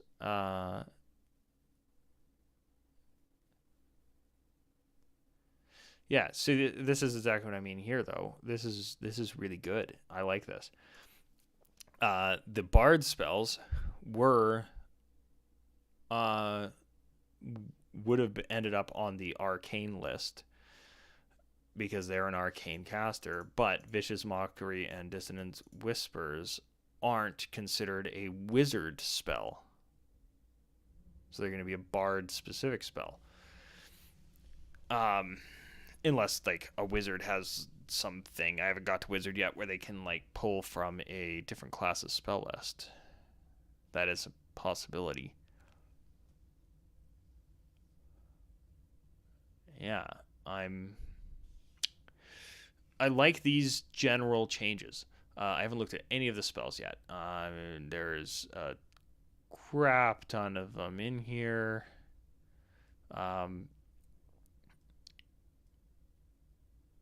Spell updates. New spells. Okay.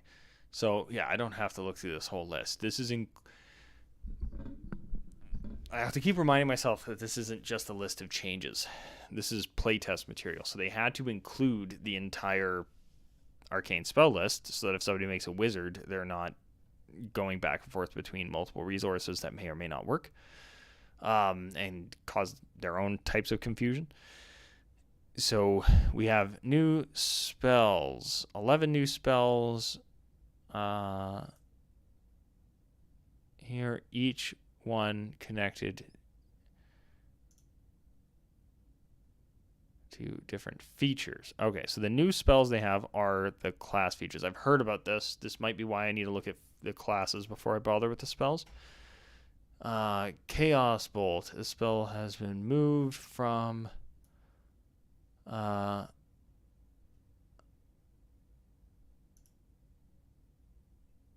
Okay, so yeah, it's pulled from Xanathar's. That's fine. Oh, and they get it as a bonus spell.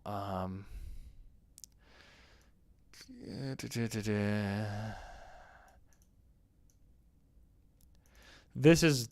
I've heard about this change. I know some multi-class theory crafters are going to hate this change, but having Eldritch Blast level with Warlock versus how most cantrips level with the player,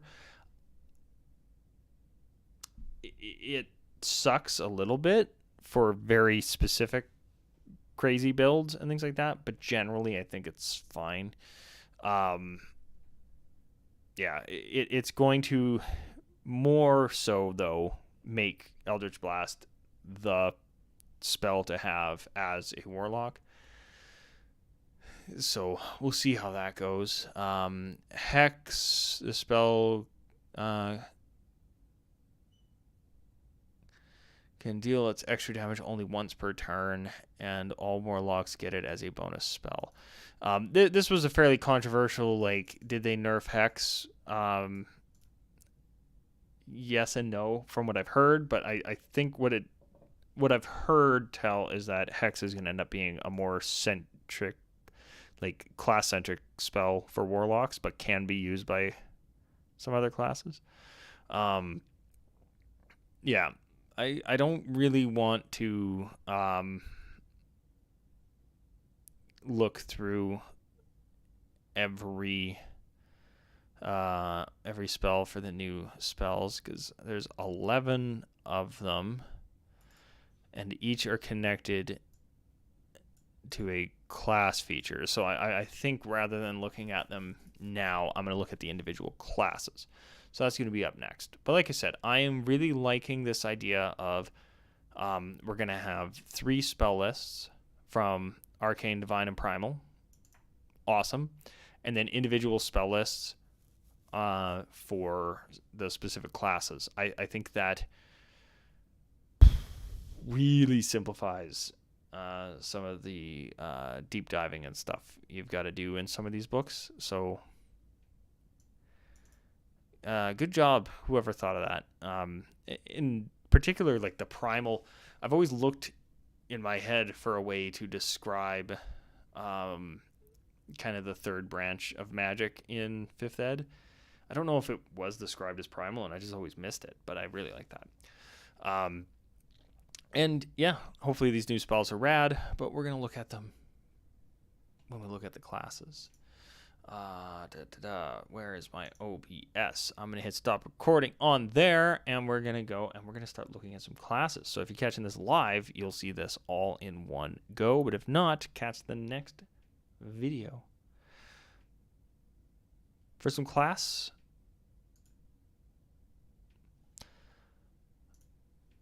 Alrighty.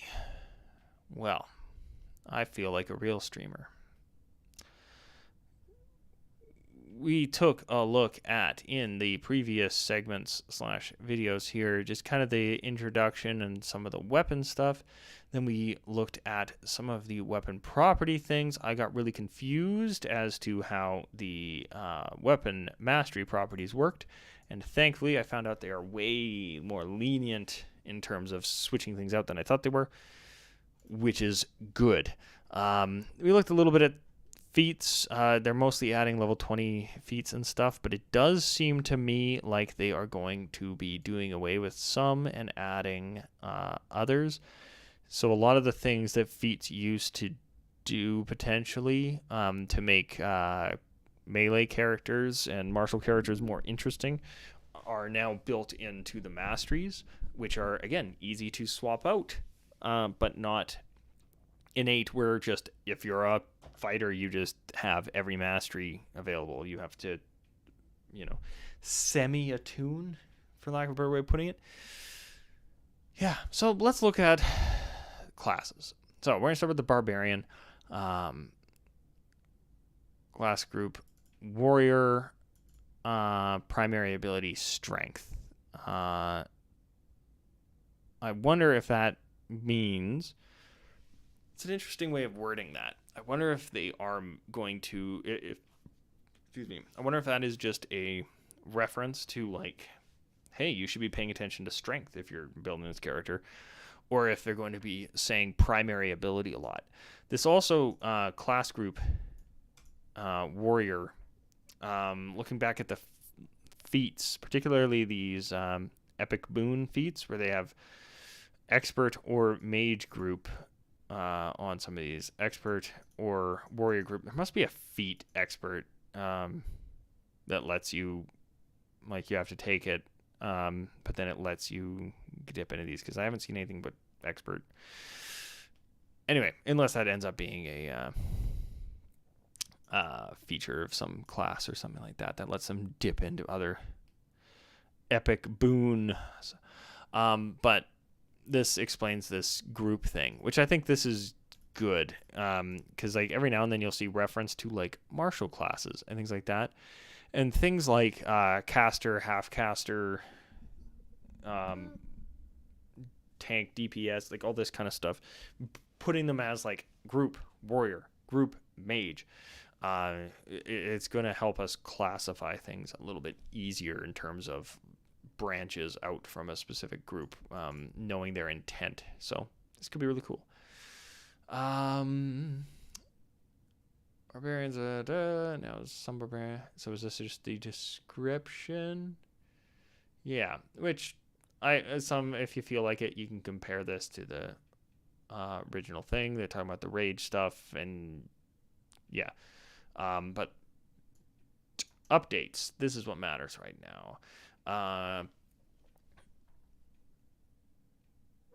Just checking that you can see my mouse. All right, here's the main updates on this class, most of which are inspired by the player's handbook survey in 2021.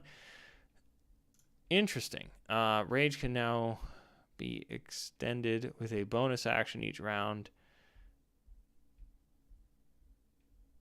Taking action or taking damage doesn't extend it. Comma. So I'm assuming there might be something on the bottom of the table that expands on that. Focusing on that, that's good. I'd like to see an or. I think an or would be good.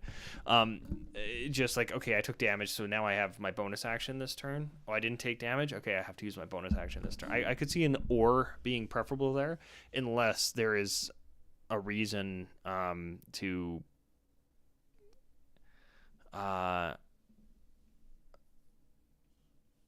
yeah, or maybe causing damage extends it. I don't know. There's a comma there. Oh, there it is. But forcing someone to make a saving throw does. Okay. Question answered, but more questions brought up. The focus is now on what you do, not on what's done to you. I like that. That it's actually as a player. I like the idea of you're in a rage, so when they hit you, you get angrier. I mean, that's always fit. But from a player standpoint, oh, they didn't do damage this round, and so I wasted my rage. That sucks. So, yeah, this is, I think, a good thing.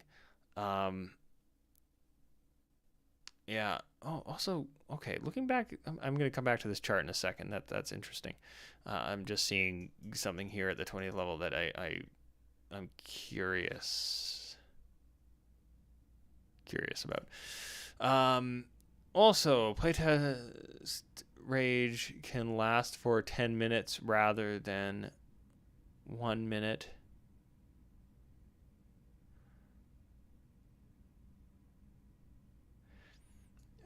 Rage is now stopped being incapacitated. So if you get knocked unconscious, you do lose your rage. There's more than one way to incapacitate, I guess. So in my head, I instantly went to unconscious, but there's other things. So okay, that makes sense, right? I mean, If you turn somebody's brain off, they probably can't be angry anymore. Uh, yeah, the rage lasting for 10 minutes rather than one. I think that's key because now you can rage before combat starts and not be sitting there like, okay, well, we have to start combat now, guys, because I've only got this for another 45 seconds, which means I've wasted 3 rounds of it.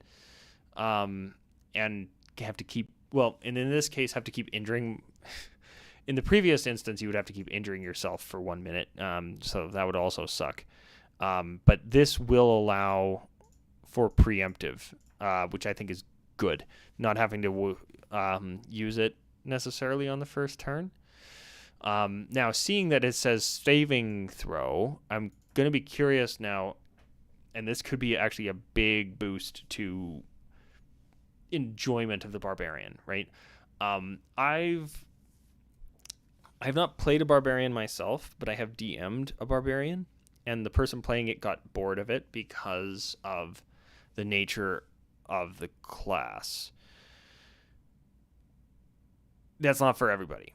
Okay, there's some people who love playing a barbarian just for what it is. Don't get me wrong, and don't take that as an insult to you. But that particular player was used to playing characters who had a lot more options every turn versus, okay, I need to go and hit something and make sure I get hit. So I think these changes could be really good, especially if they have some saving throw stuff. On top of that, like I said, being able to do rage, and then, you can just tell your DM, hey, I'm in a rage. I'm going to be using my bonus action to keep it going for 10 minutes. So if combat happens, I have it going. Can be really good. Continuing on through this before I start looking at something that intrigued me before. Weapon mastery.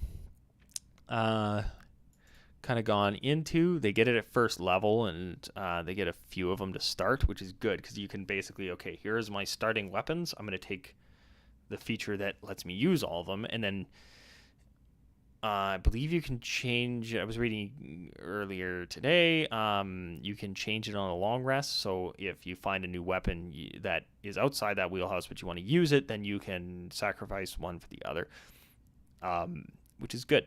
I was really worried when I first saw the weapon mastery that they were going to make you specialize, which always sucks. Like, I can only use pole arms for the rest of this game. Okay, cool, but you found this really awesome sword, so I guess the mage uses it.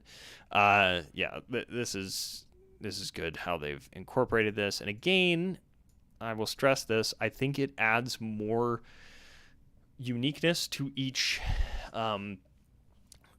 type of melee class, or each melee character.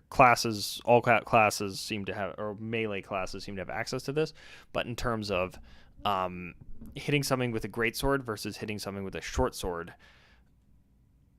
should feel different other than just damage. And I think we started to see that with some of the feats that came out in like Tasha's and stuff. But this mastery stuff, I'm actually really digging it, and it, for the first time in a long while, makes me excited to play a pure martial class in 5th edition as somebody who's used to playing casters and half casters. Again, your mileage may vary, right? There's a reason that Human Fighter is one of the most popular builds in 5th ed, and because there's nothing wrong with playing it. But for me, it just didn't seem like I would enjoy it. I think that's changed now. So that's what I'm liking about this. Somebody who wasn't too big on pure martial classes is now intrigued by them, and I think people who are used to playing pure martial classes or really enjoy playing them is going to get a lot out of this too, which is a good sign. Primal Knowledge, second level feature, unlocks non-combat combat functionality for rage. Okay. Interesting. Now I'm extra intrigued because rage has always been, that's one of the whole things about it being 1 minute, is it has always been very, very combat oriented. This is interesting to me because outside of combat, is where barbarians have often struggled, unless you need something really heavy moved. Usually charisma's a dump stat. They're not as perceptive. They're often just purposefully both in their RP and in just that's where they're useful, waiting for combat to happen. So having more options for your barbarian is actually really cool. Danger Sense has been merged with Feral Instinct, and limitations on its uses have been removed. Okay, I'll have to read what that means, because I know Danger Sense, I think, was like advantage on initiative or something. Anyway, I'll look at that in a second. Dominal Might has moved from 18th to 9th. That's a huge change. I don't know this class feature offhand, though. Brutal Critical has moved from 9th to 11th level, and its extra damage has been increased and now scales with your level.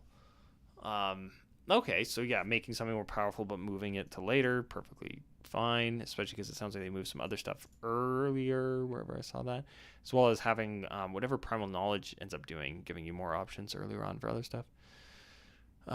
Persistent Rage, 15th to 13th. Okay. Again, we'll have to see what that means in a moment. Relentless Rage, 11th to 15th. Rather than restoring you to 1 hit point, it restores a number of hit points equal to twice your barbarian level. This change will help prevent... Okay. I'm thinking that is something like the half-orc thing where you come back with 1 hit point. But in this case, now you're coming back with like 15 hit points. So you don't just instantly die to, somebody looking at you the wrong way. Primal Champion moved from 20th to 18th. An increase... Okay. Yes, so this is what I was saying.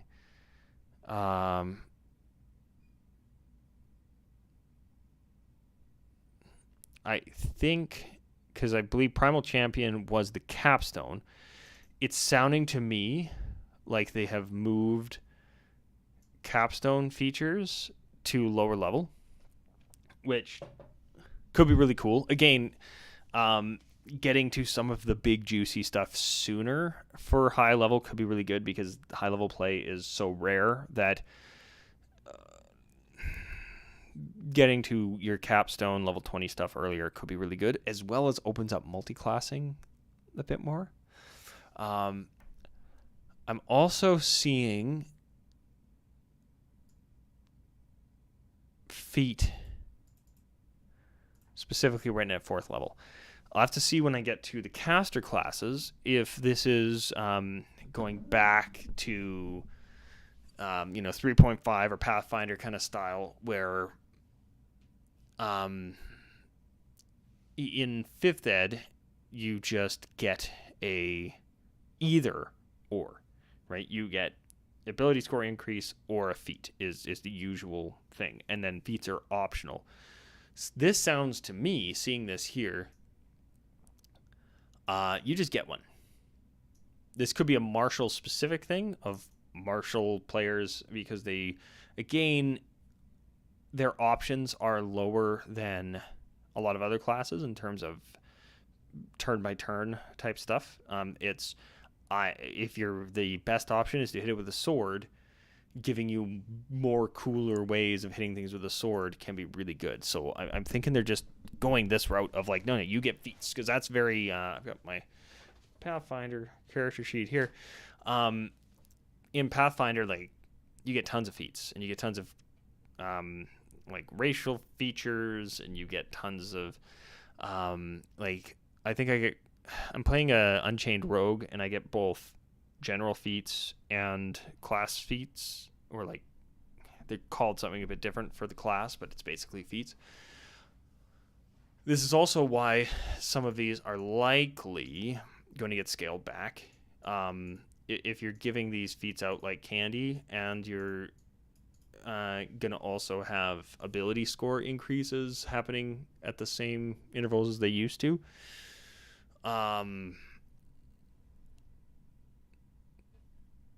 Yeah, that's gonna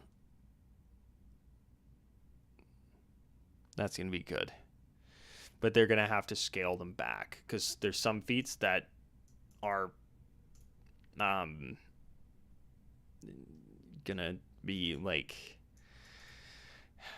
a character getting to take ability score increases every 4 levels and a feat every 4 levels could get really silly.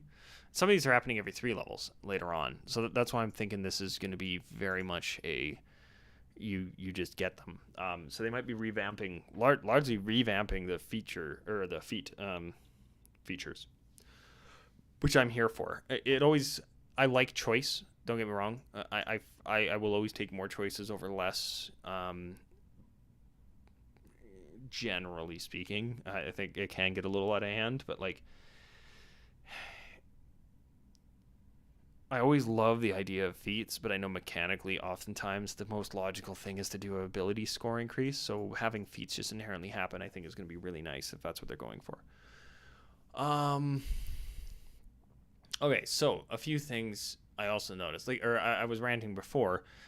These epic boons, I think, are going to be the capstones now, or replacing and like moving the capstones earlier, which means you can take 2 levels in a different class without hating it. I would also be curious. It says epic boon at 20th level, but the I think you would be giving up getting that when you hit level 20 by multi-classing. So people who stayed a one class path will get the epic boon right away, and then at level 21, because the prerequisite is 20th level plus XP, you would then get the dip into that too, and they would be getting their second epic boon.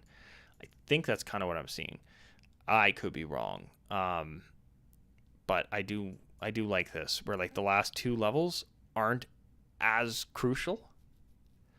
So multi-classing has really opened up, at least for Barbarian. I haven't looked at the other classes yet, so I could be wrong, but I do really like that idea. Now, they mentioned a few things I want to look at. So we've got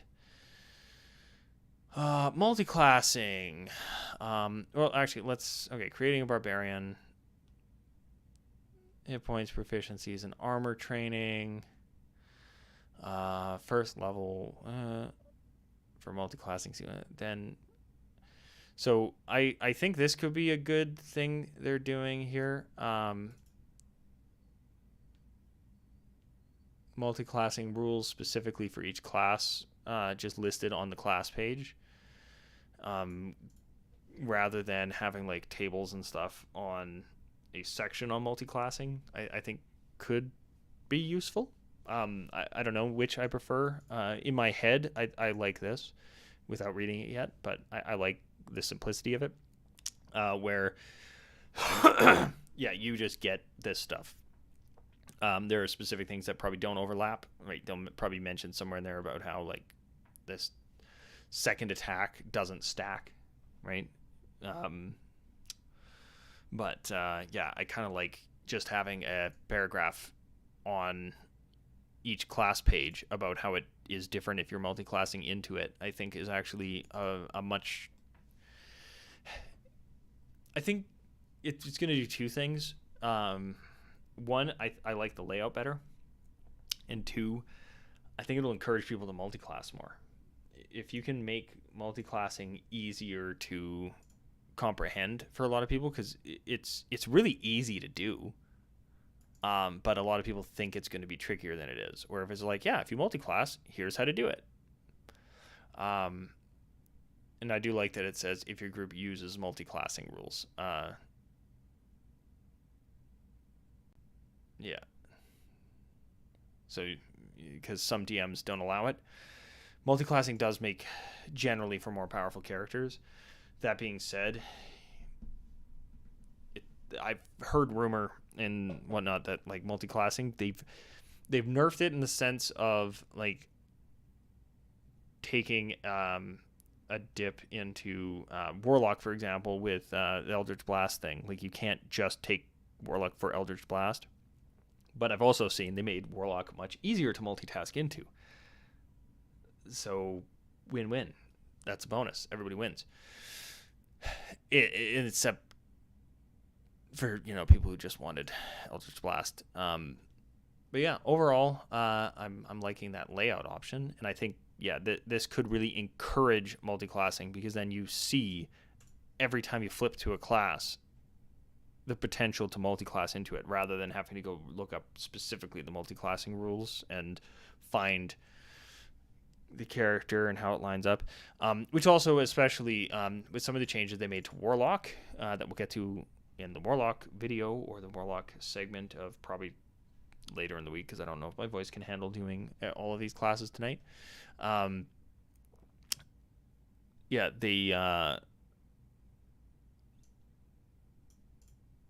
Train of thought. Why did you derail on me? They have streamlined things a bit in terms of spell slots. So there's probably still going to have to be a chart to do the math on how many spells and stuff you have. But I know for Warlock in particular, you won't have a second chart to have to keep track of in terms of which ones are which slots. But we'll see that when we get to the casters. Anyway, all right. Hit die, same. 7+ con if you don't want to roll for them. I missed this on one character I made. I thought you had to roll for your first level hit points, and he ended up having like 5. And my DM was like, "What are you doing? You're gonna die." Like, oh, okay. And it really helped. Strength, Constitution, saving throws, handling, intimidating. Yeah, so it sounds like the skills, like I've said in the past, stay the same. Simple and martial. Tools, none. Armor training across the board. Light, medium, shields. I'd be curious if that means they're not doing the unarmored defense. I didn't see it on... Oh, no. There it is. Unarmored defense. I did see it. I'm just tired. Barbarian, subclass, feat, etc. All right. Class features. First level, Rage. Imbue yourself with a primal power that force the bonus action, provided you aren't wearing heavy armor. Is that a change? I actually need to look up 5e Barbarian now. Oh, Wikidot. All right.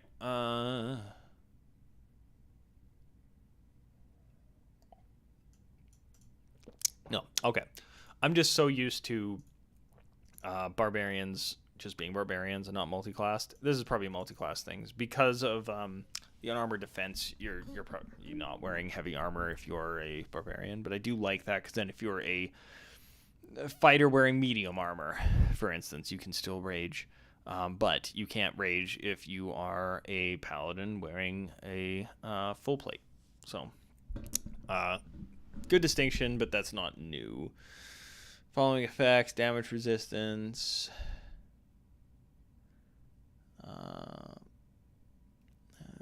Gain a bonus to damage.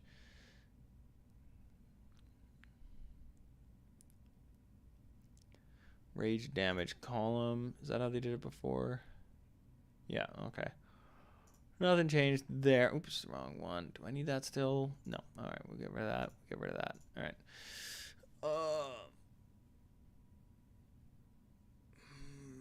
Okay, can't cast spells. Which actually is going to be more important. Because now that the rage changes if you make a... force an enemy to make a saving throw. That's pretty important. So they really have to reinforce this does not work with spells. It didn't before, but now that's even more crucial. Rage lasts until the end of your next turn, which is good. It's not the beginning of or something like that. Wait, is that how? Uh, 1 minute. It ends early if you are knocked unconscious, or if your turn ends and you haven't attacked a hostile creature.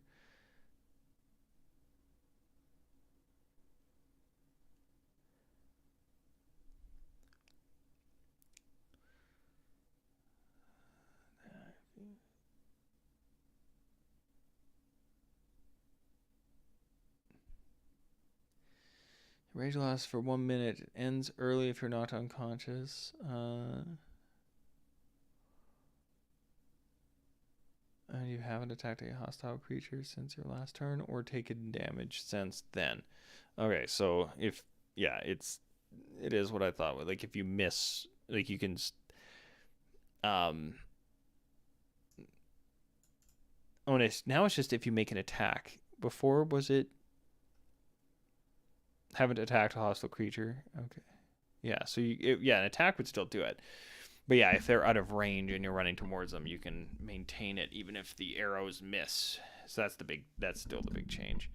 Um, and then so you can make an attack roll, force a saving throw, which is nice because then say you're raging, so you get advantage on athletics, and you're trying to grapple someone to prevent them from getting away. That's or would that be a saving throw? I don't know. Although having it as a saving throw, as long as you can do this bonus action and the attack, I'm perfectly fine with it. The saving throw is just a bonus because there might be more saving throw stuff. I was just worried when they said specifically to the changes that it was saving throw stuff that this might have been going away, but that would have been kind of silly. But adding this versus the taking damage, I think is really important. Also interesting that the taking damage has been removed from the list. It's not that they added additional, but I can get behind that because again, they said they're trying to make it more focused on your actions rather than the actions of the opponents. Each time range is extended, it lasts till the end of your next turn. You can maintain it for 10 minutes. Enter a rage. The number of times shown on the chart. Gain all expenses on a long rest. Yeah, and that's a big annoying thing is that you don't get them back on a short rest. So you have to maintain them throughout the day. So if you have a combat that just goes really poorly in terms of being a barbarian early on in the day, and then just makes the rest of your day terrible. So being able to make sure, like, I'm going to use rage once at the beginning of this combat, and unless something silly happens against me, I have rage going the rest of the combat. I think is actually like a good move. Unarmored defense, dex and con. You can use a shield. Was that the way it was before? Yes. Okay. Cool. Weapon mastery. We've seen that. Yeah, and this specifies because I was curious whether this meant like a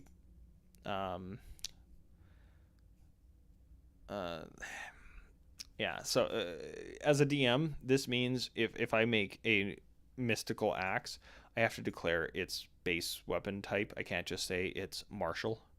I think that might have been the case though, even for monks previously, because they had like here are the weapons that are specifically monk. But then I think you could add on to the item if you're making it that it was a monk weapon, even if without setting the base weapon. I can't remember, but either way, I like that this clarifies it. And that you can change it again. You can change it on a long rest. You get less than a fighter does by the look of it, which makes sense because they're more versatile.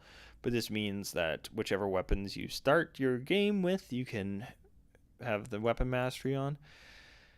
And yeah, I just really like this idea. I think as long as they fix the feats that don't make this stuff get out of hand, it's going to make each character play a lot different just based on the weapons they take, not just on the damage those weapons can do.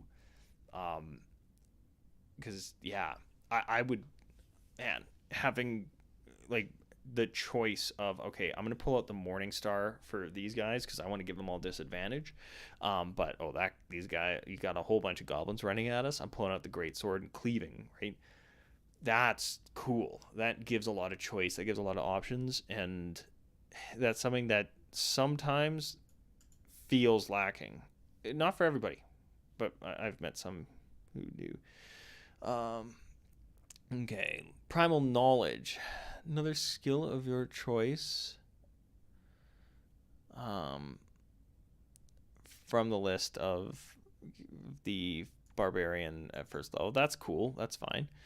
In addition, while rage is active, you can channel primal power when you attempt certain tasks. Whenever you take an ability check using one of the following skills, you can make it as a strength check, even if you would normally use a different one. Okay. I like this. Because how many times has your barbarian asked to use intimidation or strength for their intimidation, right? Which I think makes sense. This turns it into a mechanic. This streamlines things a lot. Again, perception. I'm hunting something. I am channeling, and again, the calling it rage. You there's a few options, I think, especially reading more of how this functions now, of having you might make a barbarian that rage doesn't fit as a descriptor, so you might call it something else. But just this idea of, I'm going to channel the primal force within me to hunt my prey better. I love that from both a mechanic and an RP standpoint. Of like, I'm going to use my rage, right? Because I'm in this battle trance, right? Is almost kind of more what rage is a skin of.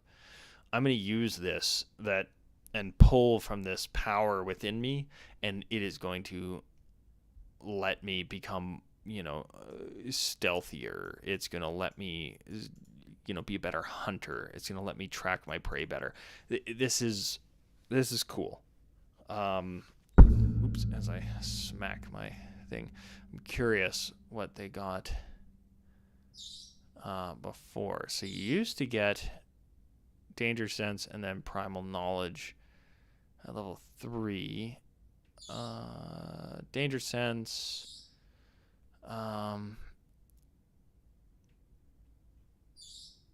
Oh, yeah, that's a thing you can see for dex checks. Okay. Primal Knowledge was just adding an extra. Okay. That's fine. That makes sense. You're giving a lot of stuff at level 2. Again, this strikes me as we want to encourage multi-classing.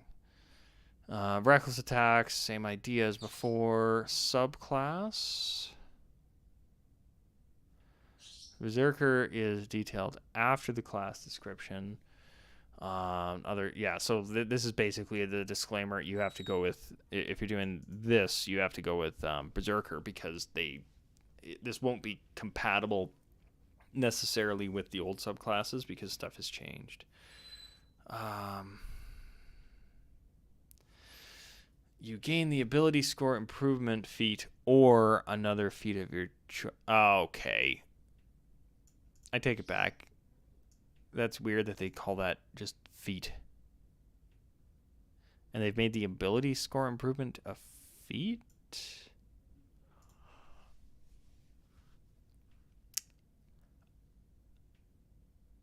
I kind of don't like that, but I kind of do. I think I see what they're doing. I have to take back what I was talking about earlier when I was looking at this tree and thinking, like, oh, cool, you get feats instead of just ability score improvements. And I kind of don't like that you have to choose one or the other.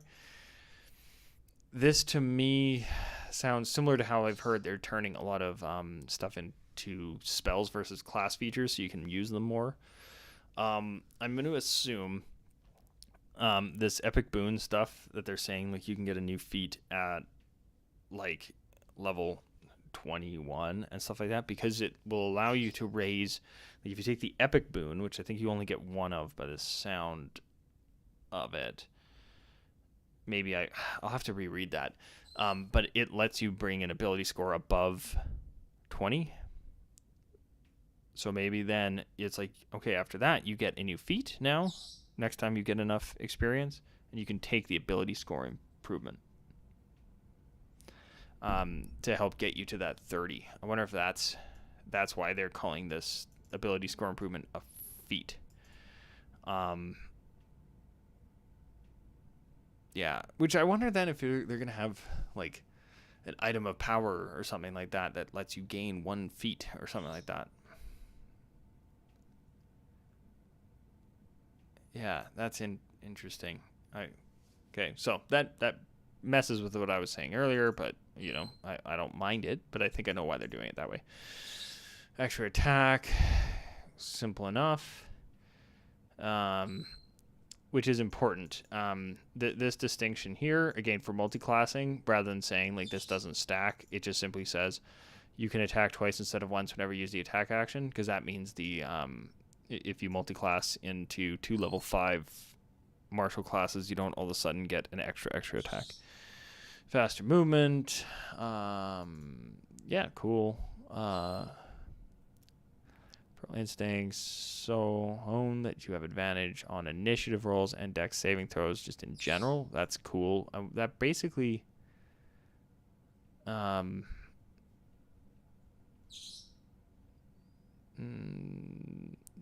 didn't they have instincts?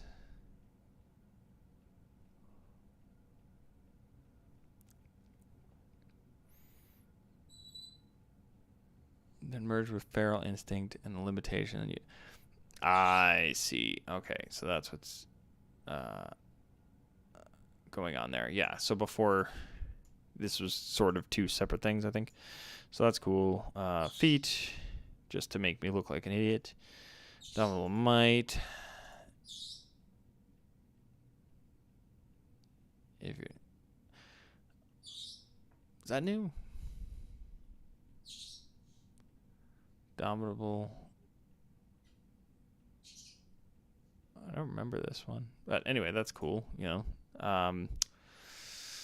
Well, it told me what was changed. What was actually changed? Dominable might. Oh, it used to be 18. They moved it to 9. I mean, that makes sense. That's overpowered, I would say, for 9. Underpowered for 18. So I'm good with it. Brutal critical was moved. Persistent rage. Okay.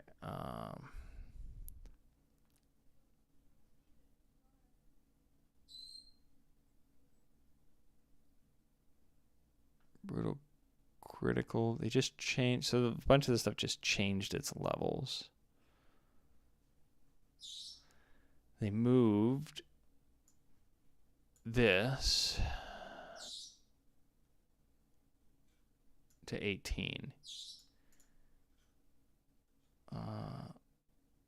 Ooh, both. Yeah, that's cool. Yeah, that's a terrible capstone feature. It lacks so much of the fun and weirdness of a bunch of them. Yeah, that's really cool. Let's take a quick look at in the previous Unearthed kind of the epic boon feature let you choose any one ability. Uses a score associated with that class feature or experiment or examining which approach works better. Okay, so this subject to change for the epic boon stuff, and then they have the So just for the sake of time, I'm just gonna look at the changes. Frenzy no longer causes you to gain a level of exhaustion. Okay, cool. I mean, that's good. In addition, it causes you to deal extra damage each round that you use reckless attack instead of giving you a bonus action attack. Yeah, okay. So that just fixes this. That's cool. Mindless Rage ends the charm to frighten this condition on you rather than merely suspending them. Good. I thought it ended it. So that's good. But I haven't really had it come up before. Retaliation. 14th to 10th. So we'll see if I'll look into that before we end it and just see what that is. Intimidating presence moved from 10th to 14th level and has been improved. It can affect a group of creatures rather than only one. Rage extends its range, and you don't have to spend your action to extend its duration. Okay, yeah. No, I don't know much about that subclass. You has 5 feet of you. You can use a reaction to make. Yeah, moving that's fine. Okay. I don't know why that would have been level 14. Again, it seems like they're moving some stuff earlier levels to probably make multi-classing feel less terrible for people who want some of the later stuff, as well as then front-loading a lot of the classes a bit more is kind of my assumption. Well, I mean, they've always been kind of front-loaded, right? Everything kind of really comes in the first 2 levels. But where'd that multi-classing thing go? So you need these specific things. You gain proficiency in martial weapons when you take your first level barbarian. So it doesn't give you.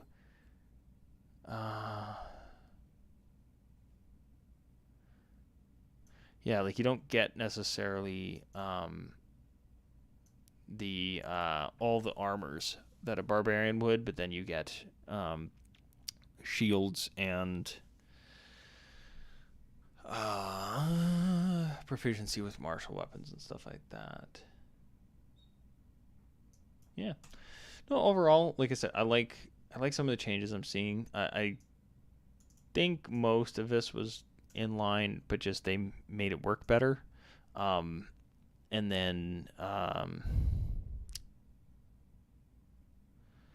yeah, like I think they're moving things earlier. I wonder if that's going to be a continual thing of we're going to see most classes with everything moving earlier to make more interesting multi-class combinations, or potentially just more multi-class dips feasible of like, yeah, I'm going to be a paladin and I'm going to take 2 levels in barbarian or something and not feel like garbage because I don't get my capstone when we get to level 20 and I'm like, oh man, 17 levels ago when I took that 1 level in barbarian. I wish I didn't do that. But we're going to look at some other classes. We're going to look at them another time.